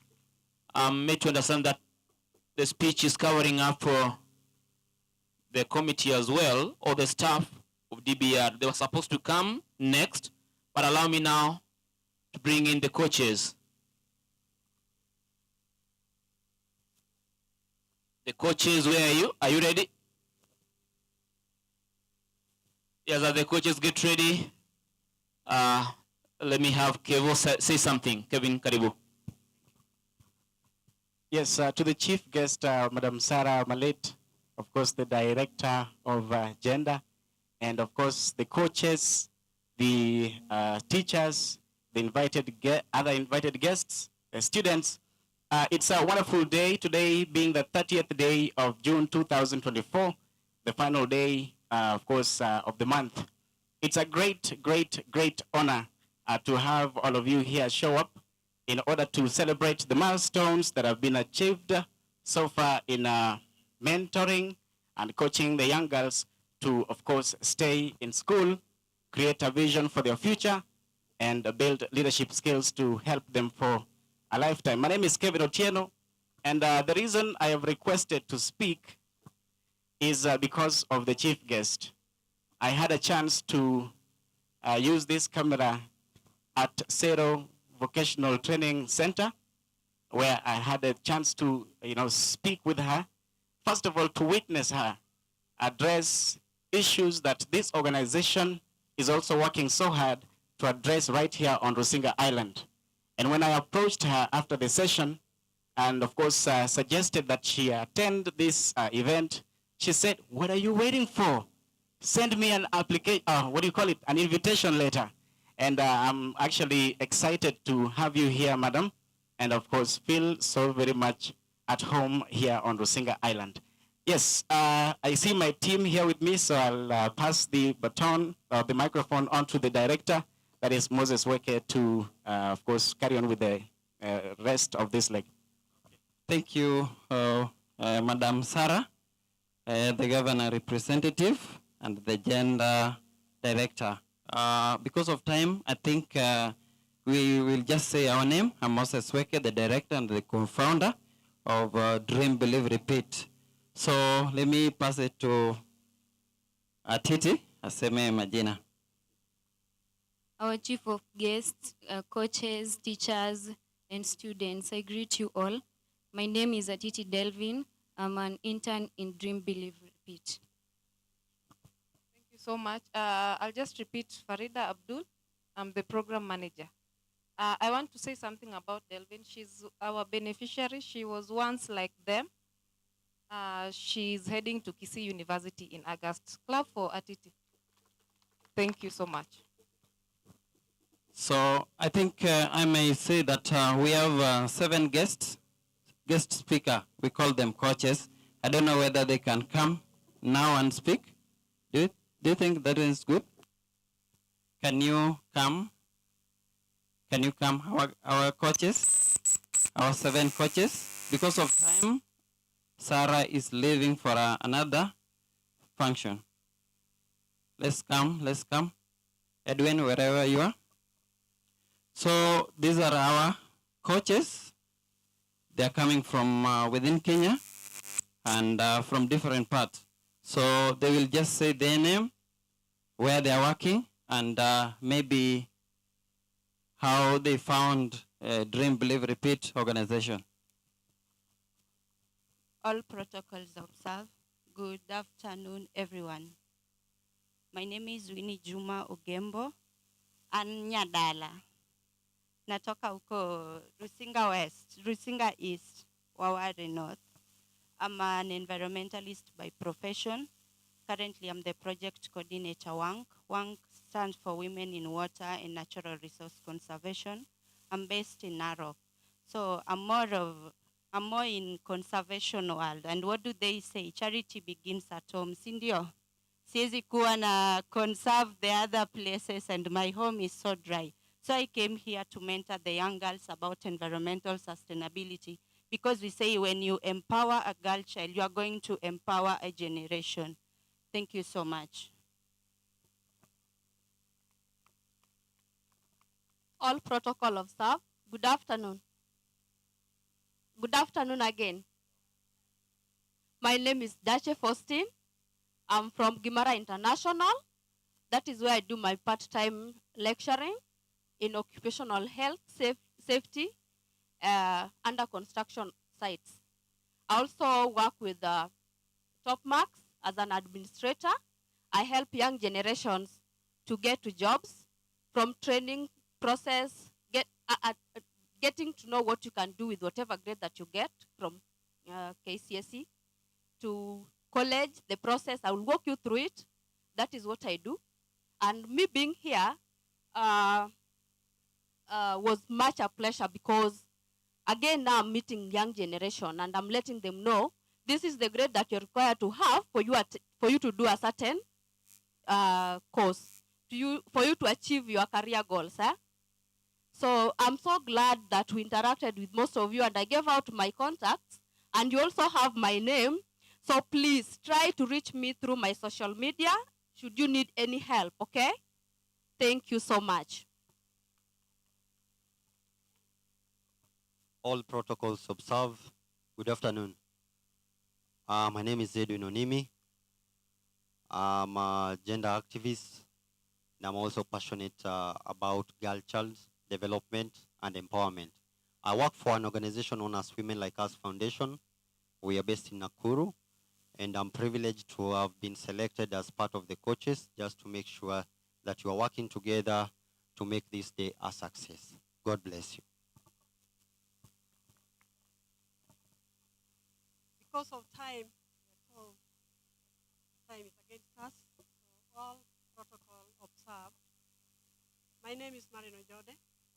I was born in Usinga, here in Kamasingri. I work for an organization known as Soul Source Foundation, which was founded by my late sister. And this organization supports or sponsors 40 students every year in Kamasingre mixed day secondary school. And we have been able to see 12 girls through different colleges, 6 through university, and 6 through middle colleges. We have also seen girls, we have in medical field, we have 2 girls. We have seen through a nurse, a physiotherapist, and we have 5 teachers, secondary school teachers who have gone through Kamasegere Mixed Secondary School, and we have a number through TVET colleges.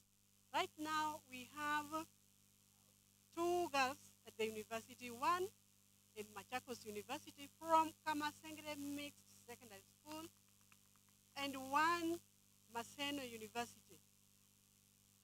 So I want to tell the girls here that being in a mixed secondary, a day school does not make a difference.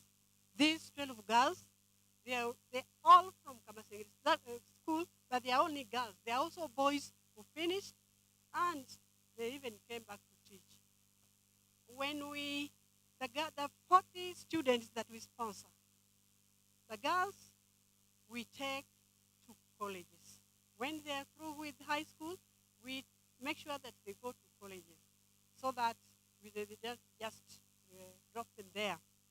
Because of time, to the office of the Honorable Governor, this is my message. Because I've been mentoring these girls for years, and that's why I was interested in this.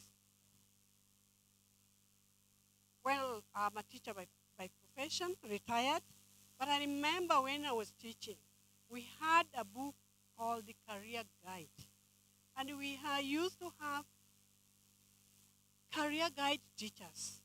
I feel this profession is lacking in our schools.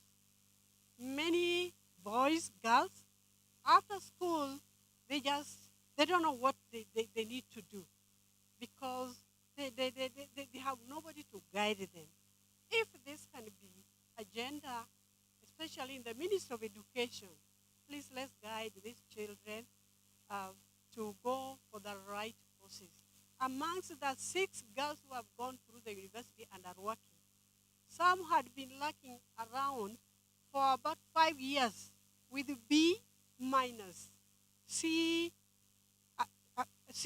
plus and above, because at that time, and they didn't know what to do until I accidentally bumped on them. So let us visit these schools, let us make them aware. Otherwise, thank you very much.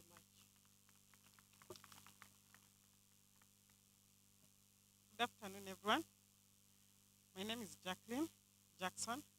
I work with an organization known as Women Like Us Foundation. We are based in Nakuru and Baringo. Ours is to empower women in terms of empowerment and skill-based. Happy to be here. I'm a friend to the organization. I'm a friend to Weke. I'm a friend to Farida. I'm a friend to Val.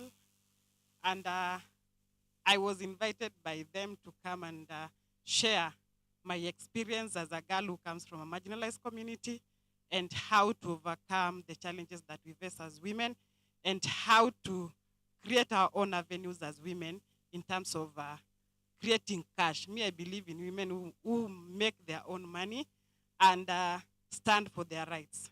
Asanteni sana. Good afternoon, ladies, gentlemen, boys and girls. How are you? Thank you. My name is Rose Kenyanjui. I come from the central part of Kenya. I'm a friend to DBR. I met Moses in 2022 when I came for vacation here at the Rusinga Cultural Festival. So that's where my journey with DBR began. I am a founder of Zion House Therapies. Zion House Therapies is teacher-based organization where we are working with special needs students in different spectrums of autism, teaching music, empowering them even to be self-reliant, build self-confidence. And basically that was my topic of conversation in this summit. And I believe we've had a nice conversation with the girls. And from now, they're going to be very confident in everything that they do and what they lay their hands to do so that they can be transformed into better people in their society. Thank you. Good afternoon. My name is Brian Oruko, CEO and founder of Eco Green Initiative, a charity mission initiative, and empowering Africa through poultry farming. Basically, we do charity mission through donation of sanitary pads, writing materials, wheelchairs to girls to aid mobility. We do environmental conservation. So we do a variety of things. Also, we do a mission to end poverty. When I was interacting with the girls here, they told me about most of the challenges they are facing. So I hope we will take action as a team. Maybe we can discuss. Maybe sometimes we can partner with DBR so that next time again, we can come back and talk to the girls. I was basically invited here maybe to at least speak to them how the young generation can voice out themselves so that the world can know there is young generation here and they need to be listened. Let me take this opportunity again to thank DBR. I really enjoyed the island. You have beautiful sceneries here, outside here. Maybe next time I also come again and explore more. Thank you. Thank you so much. Thank you so much. May we give them an applause. Thank you so much. Because of time, I want us to move very fast. Guest speaker, Madam, we are moving on with the speeches, but there are those people whom I would only like to recognize. I would like to call upon the friends of DBR just to stand so that we recognize them. Friends of DBR. Friends of DBR are those standing. Just allow me to recognize them. We are going to Maybe just come forward so that we know who you are by names. The other mic. Just forward so that we know you by names, not necessarily speeches because of time.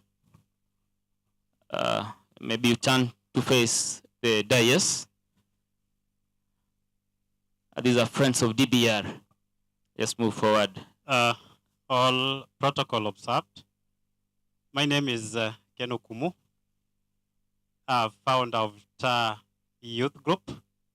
We work together with Dream, Believe, Repeat to prevent early pregnancy, early marriages, and school dropout among girls in our island. And I feel privileged to be here, and I thank DBR for this occasion. Thank you. Thank you very much. All protocols observed. Daphne Atieno, Clinical Officer, Bita Sub-County, representing the Gender-Based Violence Desk or Clinical Department. We are here to support the girls whenever they have problems and enlighten them, not to be self-aware and to entrust self-control in whatever they do, and also to reach the hospital as fast as possible in case they have any problems. Thank you. Our chief guest, all protocols observed. My name is Otin Crispin. I'm a meteorologist by profession and a friend of DBR. I also work with the organization called Mwangaza Mashinani on consultancy basis, where we do mentoring and a lot of community work. And that's why I'm here. Thank you. Good afternoon, everyone. I'm Sarah Okeyo, Kate CBO Kenya. We always help girl child, and I've heard some boys are crying about boy child. They are being left behind, and they have to speak for themselves. They are being suppressed and they don't say anything. So for the retention of our girl child, we are so happy for the NGOs and every project to keep our girls in school so that they can nurture their values in the future. Let us join together and keep these girls, because we have to tell them to abstain. They are more vulnerable, and everyone who is here have to take care of our girl child for our future to be bright. Thank you so much. Thank you so much, fellow guests. I'm Maurice Ogola. I am representing nonviolent communication. This is a concept of speaking which is very much concerned about how people communicate. And everything in humankind depends on how you communicate to one another. And the start of a connection depends on how you start to communicate to one another.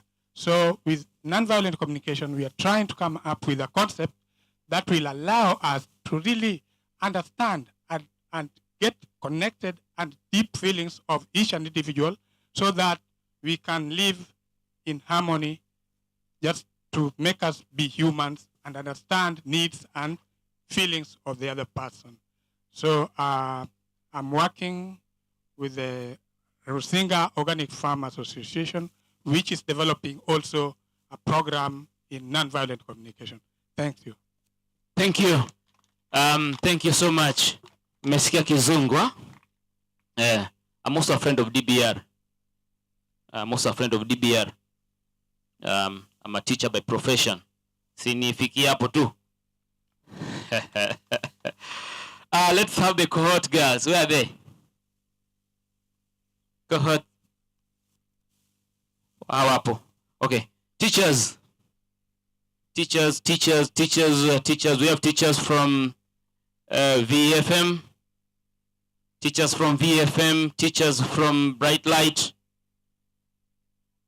Teachers from Bright Light. Teachers from Kaswanga, girls. Teachers from Waware. Lensa yupo. Lensa come and talk.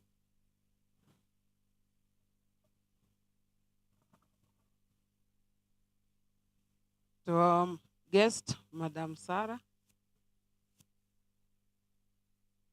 the coaches, the DBR office, my fellow teachers, learners, ladies and gentlemen, to make it clear to everyone that is here that Sarah Malit was my college mate, though a year behind me, at Maseno University. Madam, just wave to them. Yeah, so I'm proud that today a college mate is a guest of honor, and I'm humbled before you, Sarah. Thank you. So mine here is to say thank you to Dream, Believe, Repeat, a team that is very dedicated, and I want to just thank them sincerely that these three people, in fact 4, one is Moses, the co-founder of this organization. We have Farida, Madam, the organizer. We have our photo man, always very serious, and the girl that is mentoring the other girls. She's from this school. Atiti is from Kaswanga Girls. Why don't you clap for Atiti and Kaswanga Girls? So that tells you that these girls can do it. If you just follow what you're being told, you can just be like Atiti. One time she was here, in fact last year, she was in school uniform and she listened keenly to what she was being told. Today she is a volunteer and a teacher to be. She's going to do education. I talked to her. Atiti has been coming to our school.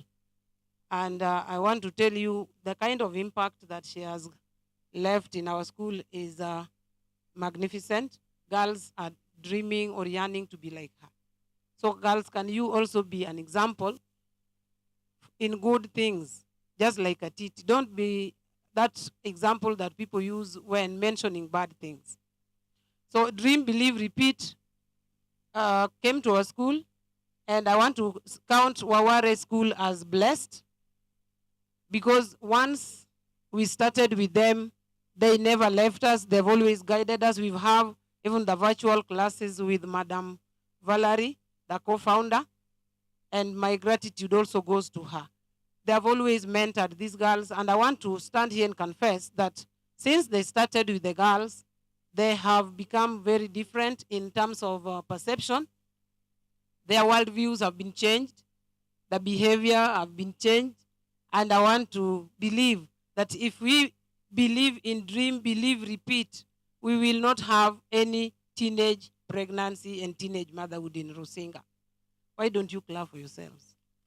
A Dream, Believe, Repeat girl should not be seen with in a student skirt, Cindy, where you make, I always tell my girls that don't make that child to learn the 844 syllabus while the child was meant to learn CBC.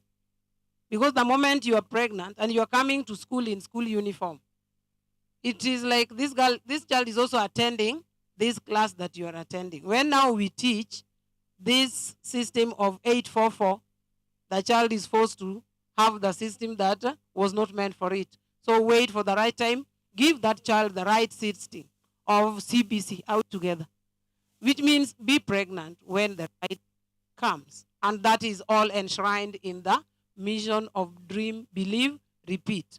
Girls, can you just clap for yourselves? Because I want to trust from today, if you ever tried earlier, from today you will not do it again. Cindy, you will say no to them.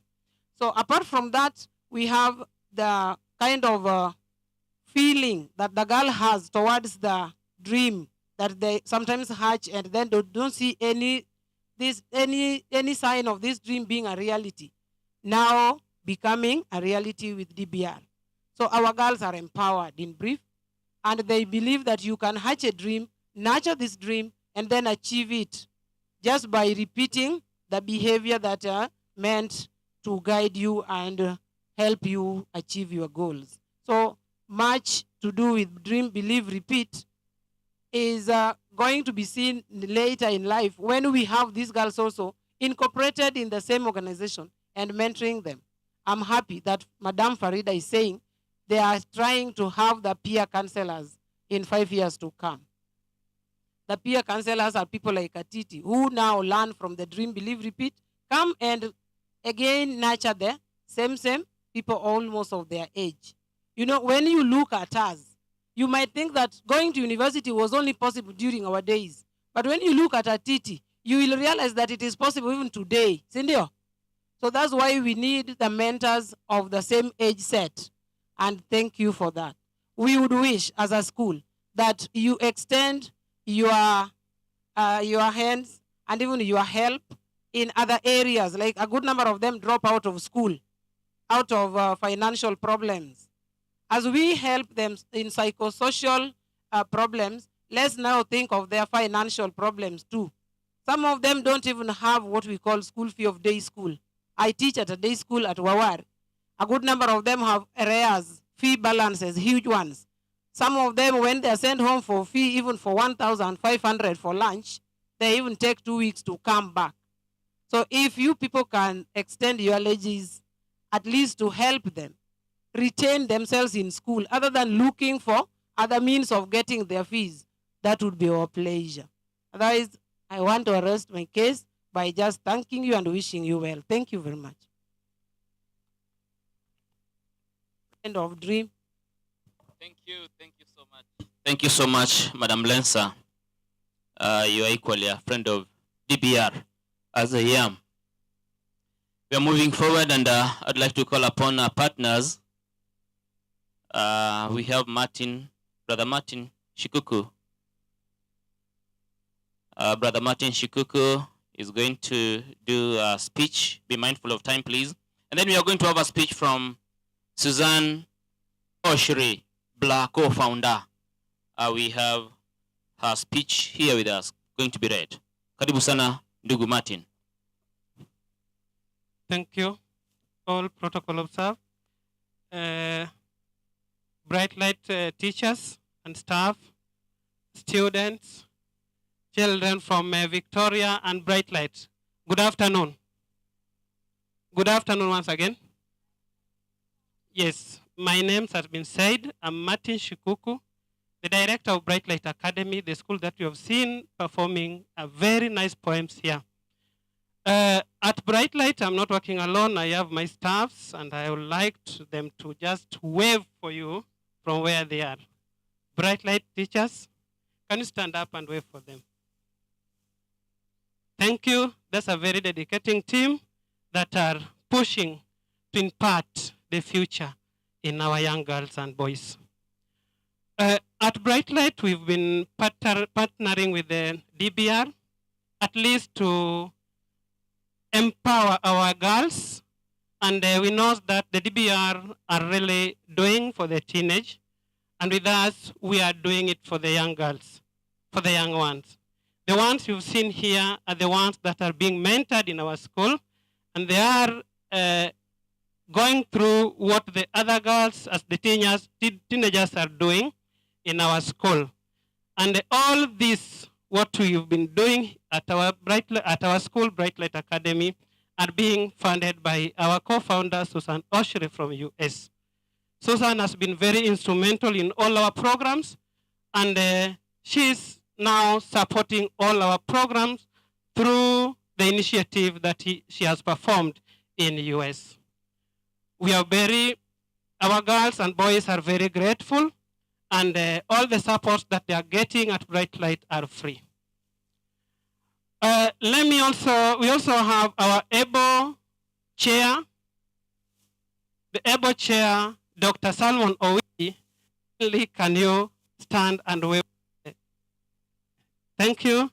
Salmon is very instrumental for this organization and for these programs at Bright Light. And is the one managing our website and controlling to solidate some funds through the website. Salmon, the work you are doing for our school and for the CBO is really appreciating. I don't have much to say, though this today was it's not my day. We have our mentors, the mentors that are dealing with our young girls. We have them with us here. And this is their day. I want them to come forward. They have a message from our co-founder, Susan Oshri, at least to pass it to our guests and students who are present here. Farida and Viola, from wherever you are, kindly can you come forward at least to say something over what you people you've been dealing with, teaching our girls, and the future you want our girls.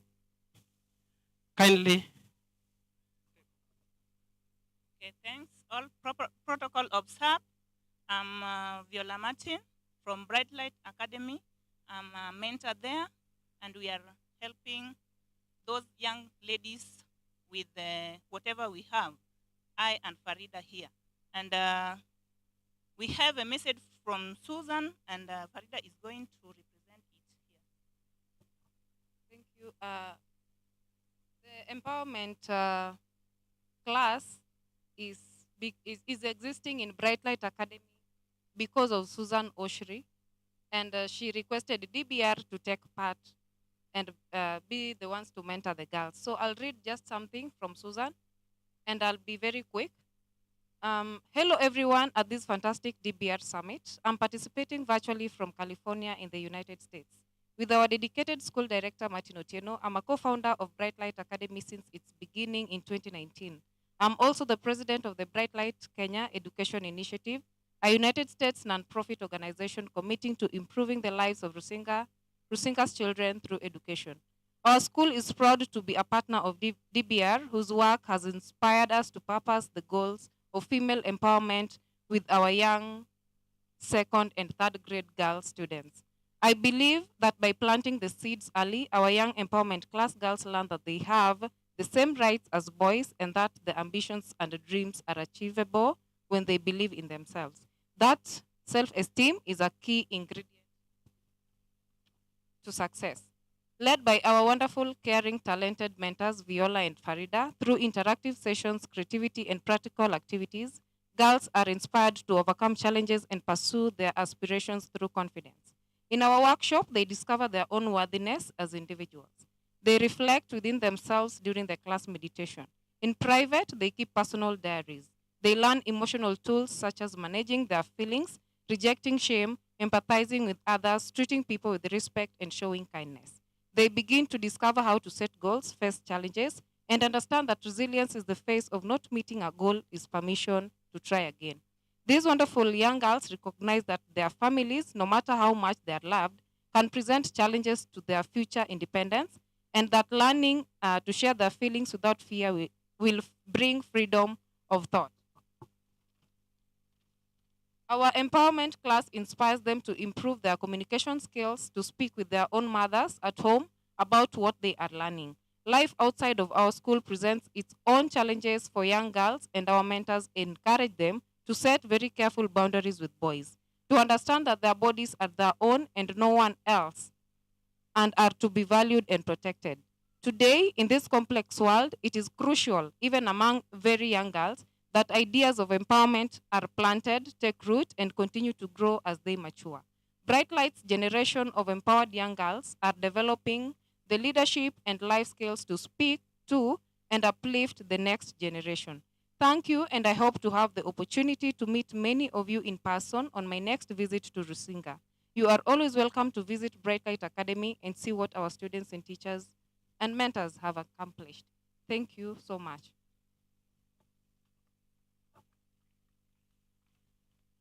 Thank you, mentors. And you can also visit our Facebook page, and actually you will interact with a lot of activities that we are doing at Bright Light. Otherwise, thank you.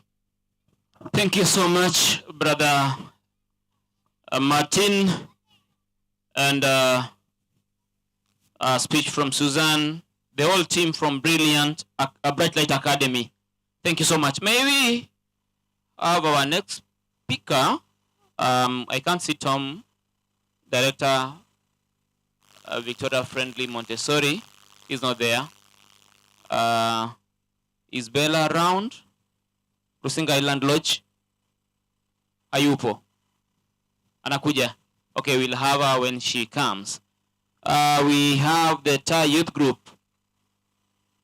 Okondo, Brother Kennedy, you've done it. You've done it. Now, let's go to Equity Bank. Brother Karibu. Okumu? Exactly. Thank you. You're welcome.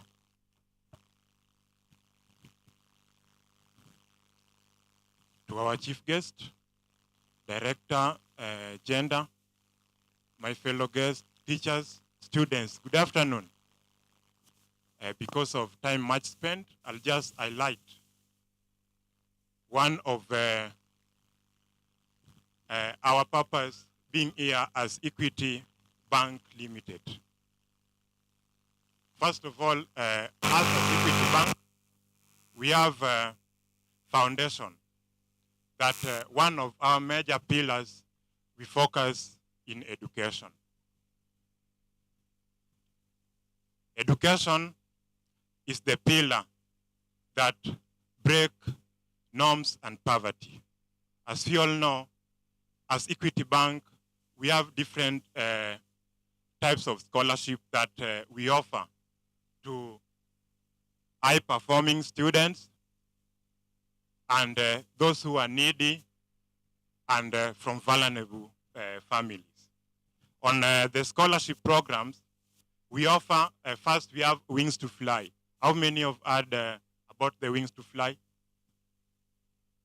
And maybe your brothers and sisters outside there, they are the beneficiaries of Wings to Fly program. We also have a LIMU scholarship. Do we have students from a LIMU scholarship in this event today? But in your school? No. But we have, like this year, those who are sponsored through Wings to Fly and a LIMU scholarship was quite good a number of over 50 students. That I think of a LIMU scholarship alone. But Wings to Fly, we took 12 from this sub-county, which include 6 girls and 6 boys. Can you clap for that? Now,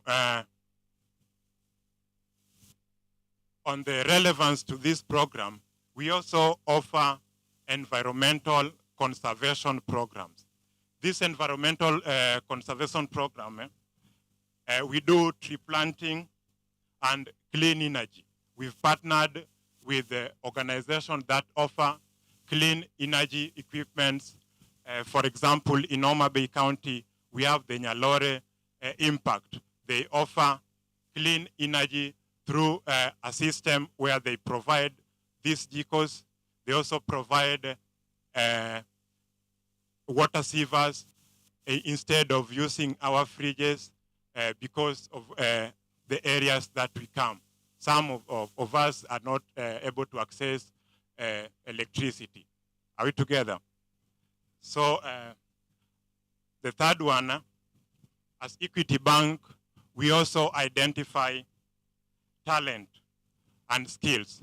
So through that, we acquire those who are able to showcase their talent to the nation or to the country. We do a program where we sponsor those with great talents, arts, sports, and even in music. Me here, as I speak, I'm a beneficiary.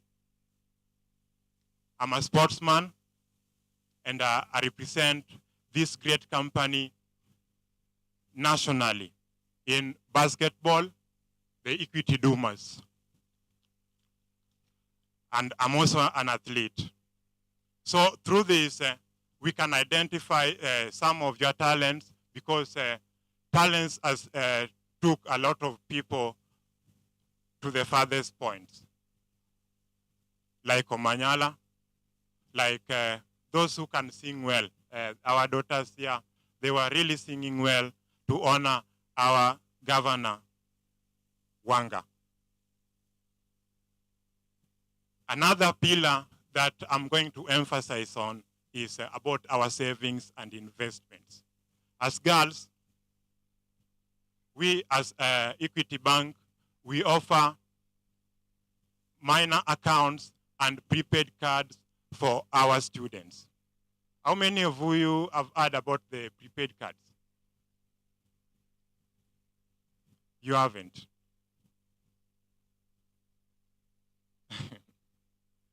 Oh, so many schools around here, Moisindo, Senator Kajwang, Ambassador, we have Mbita High School.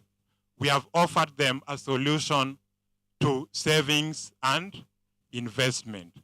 What we do, the prepaid card, I can show you just a sample.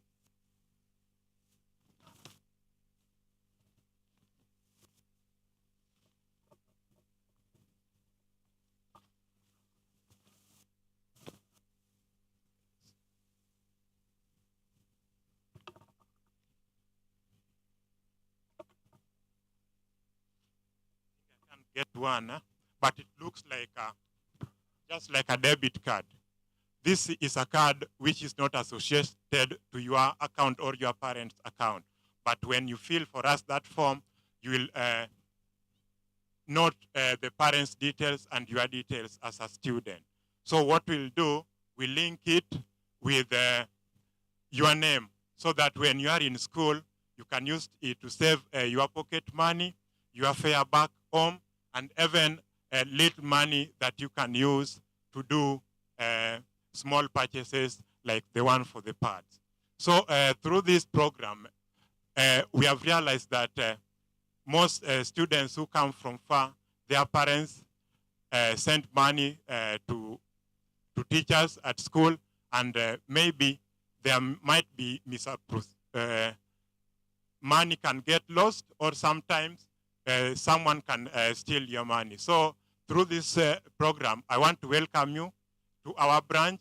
Whenever you feel, or you can go back home, share it with your parents so that you be able to get our Equity prepaid card. It is, we give it at a cost of $350, and the expiry is due after 4 years, which is subject to renewal, and when you renew it or when you lose it, your money will not be lost, and we will renew it so that the money that used to be in the previous card gets back to the new card. As we continue, Equity, we also have a program for leadership, skills nurturing, and leadership skills nurturing, and the matter I was talking about, the talent acquisition. We have our associate director, Dr. Silpa Owich, whose message, Farida, you will assist us.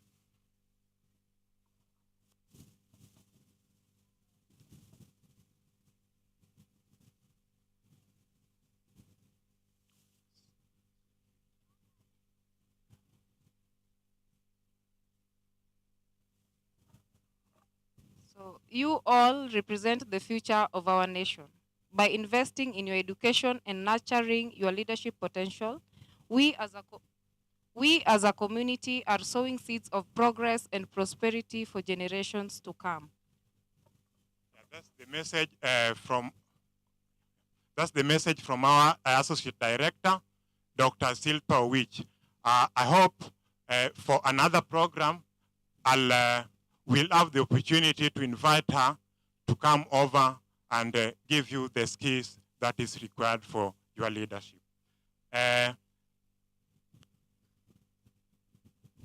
By nutshell, I'll say, despite the short notice about this program, just the previous day, our manager for Equity Bank Mbita branch donated or supported this program with some little token that they were here.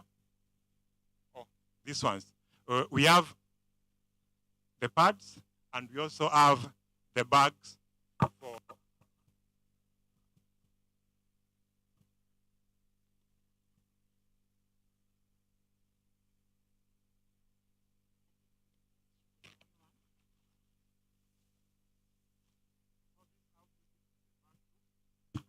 Makofi, makofi, makofi, makofi.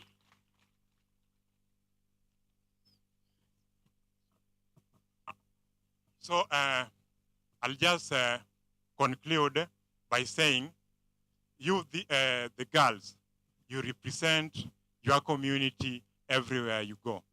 So my message is that you are the trailblazers for redefining norms and success of the community of Rusinga. Otherwise, I want to wish you success in your schools and endeavors.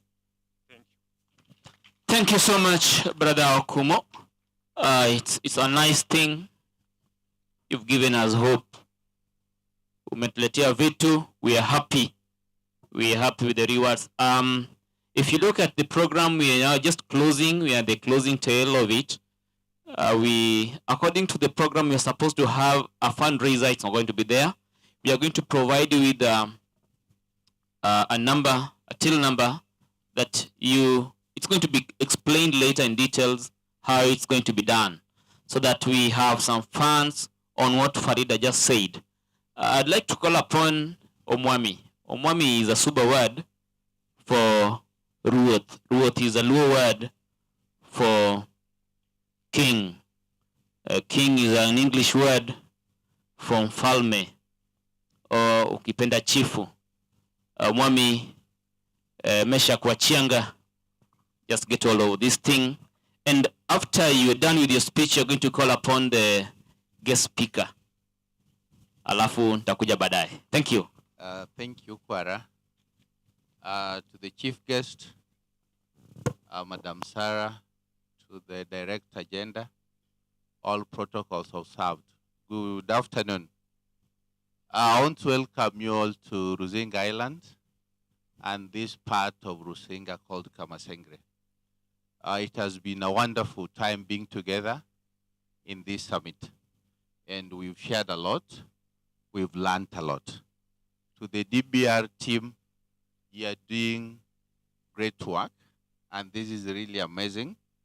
I'm happy you are focusing on the girls. I'm a father of 2 girls. And I'm so happy that something serious is being done about the welfare of the girls. We started this work some years back, but I decided to go a little bit slow on it because I'm thinking of doing something on the boy child. I'm not fighting what you're doing. I also have a son. I really feel for him in the house. When I'm not there, he is not at peace because the 3 are on the other side and he's alone. So I would wish to see the boys being incorporated in your activities. It really matters. And to the girls, I just have one item for you. I've been thinking about this over time now. You need to have a voice in the community. You really need to have a voice. No one will grant it unto you. You need to get it from wherever it is available so that you can count, you can matter, you can impact, you can change the society. This is the opportunity you have through this beautiful program and even the time you have in school. Please use it to have a voice. So that voice will help you champion for all that you need to make you a better girl. That is the only item I have for you. At this point, I want to welcome Madam Director, who will in turn invite the chief guest. I hope that is the protocol. Yeah. So, or am I lost? I don't know. That is it. So, Madam Karibu, can we welcome Madam by a round of some claps? Karibu sana, Karibu Rusinga. Thank you so much, Chief. To the chief guest, Honorable Sarah Malit, all protocols observed. Good afternoon. Good afternoon. So thank you so much, and I'm really privileged and happy to be part of this very, very important meeting and summit. And seeing our girls being empowered, it's a very important thing to us as a county and as a department. This is the heart of our governor. She's really in for it, the girls' mentorship, boys' mentorship, women and girls' empowerment. So to our girls, our boys, this is a privilege for you. This is a great opportunity. Make very good use of it. Remember, opportunity only comes once. And we are the future leaders of this county. We really want a better and a transformed county. And this one begins from us. So thank you so much to the DBR team for creating this impact to our girls and empowering them. And I'm really, really happy even to have these coaches from different parts of this nation. Thank you so much. And the impact you've created to our girls is very great and very commendable. I think I was really happy to see the presentations from our girls. The confidence that they have was really, really amazing. And thank you so much. I really feel that something good was done during these 2 days of this summit. So asanteni sana. So ladies and gentlemen, allow me at this juncture to invite our CCM, Honorable Sarah Malit, who is the chief guest for this function. Let's give a round of clap to her as she comes. Thank you so much, Waziri. Thank you, Evelyn.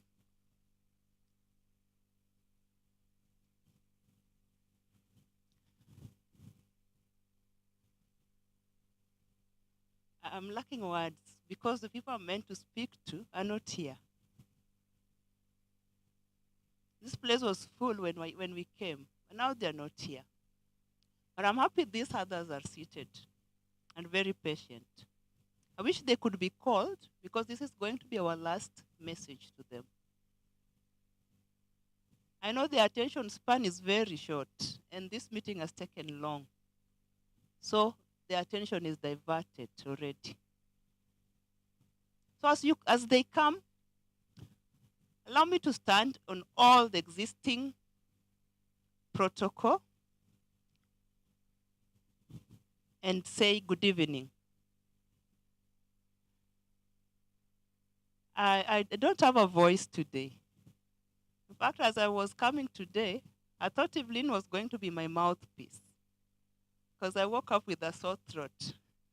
Those of you who are sensitive can detect that. I think I'm developing a cough.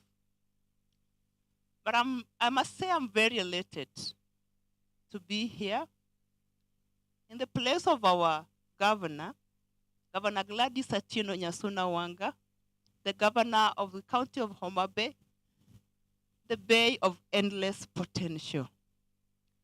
For our guests, because I'm so happy to realize that we have several guests from other counties, you can witness for yourself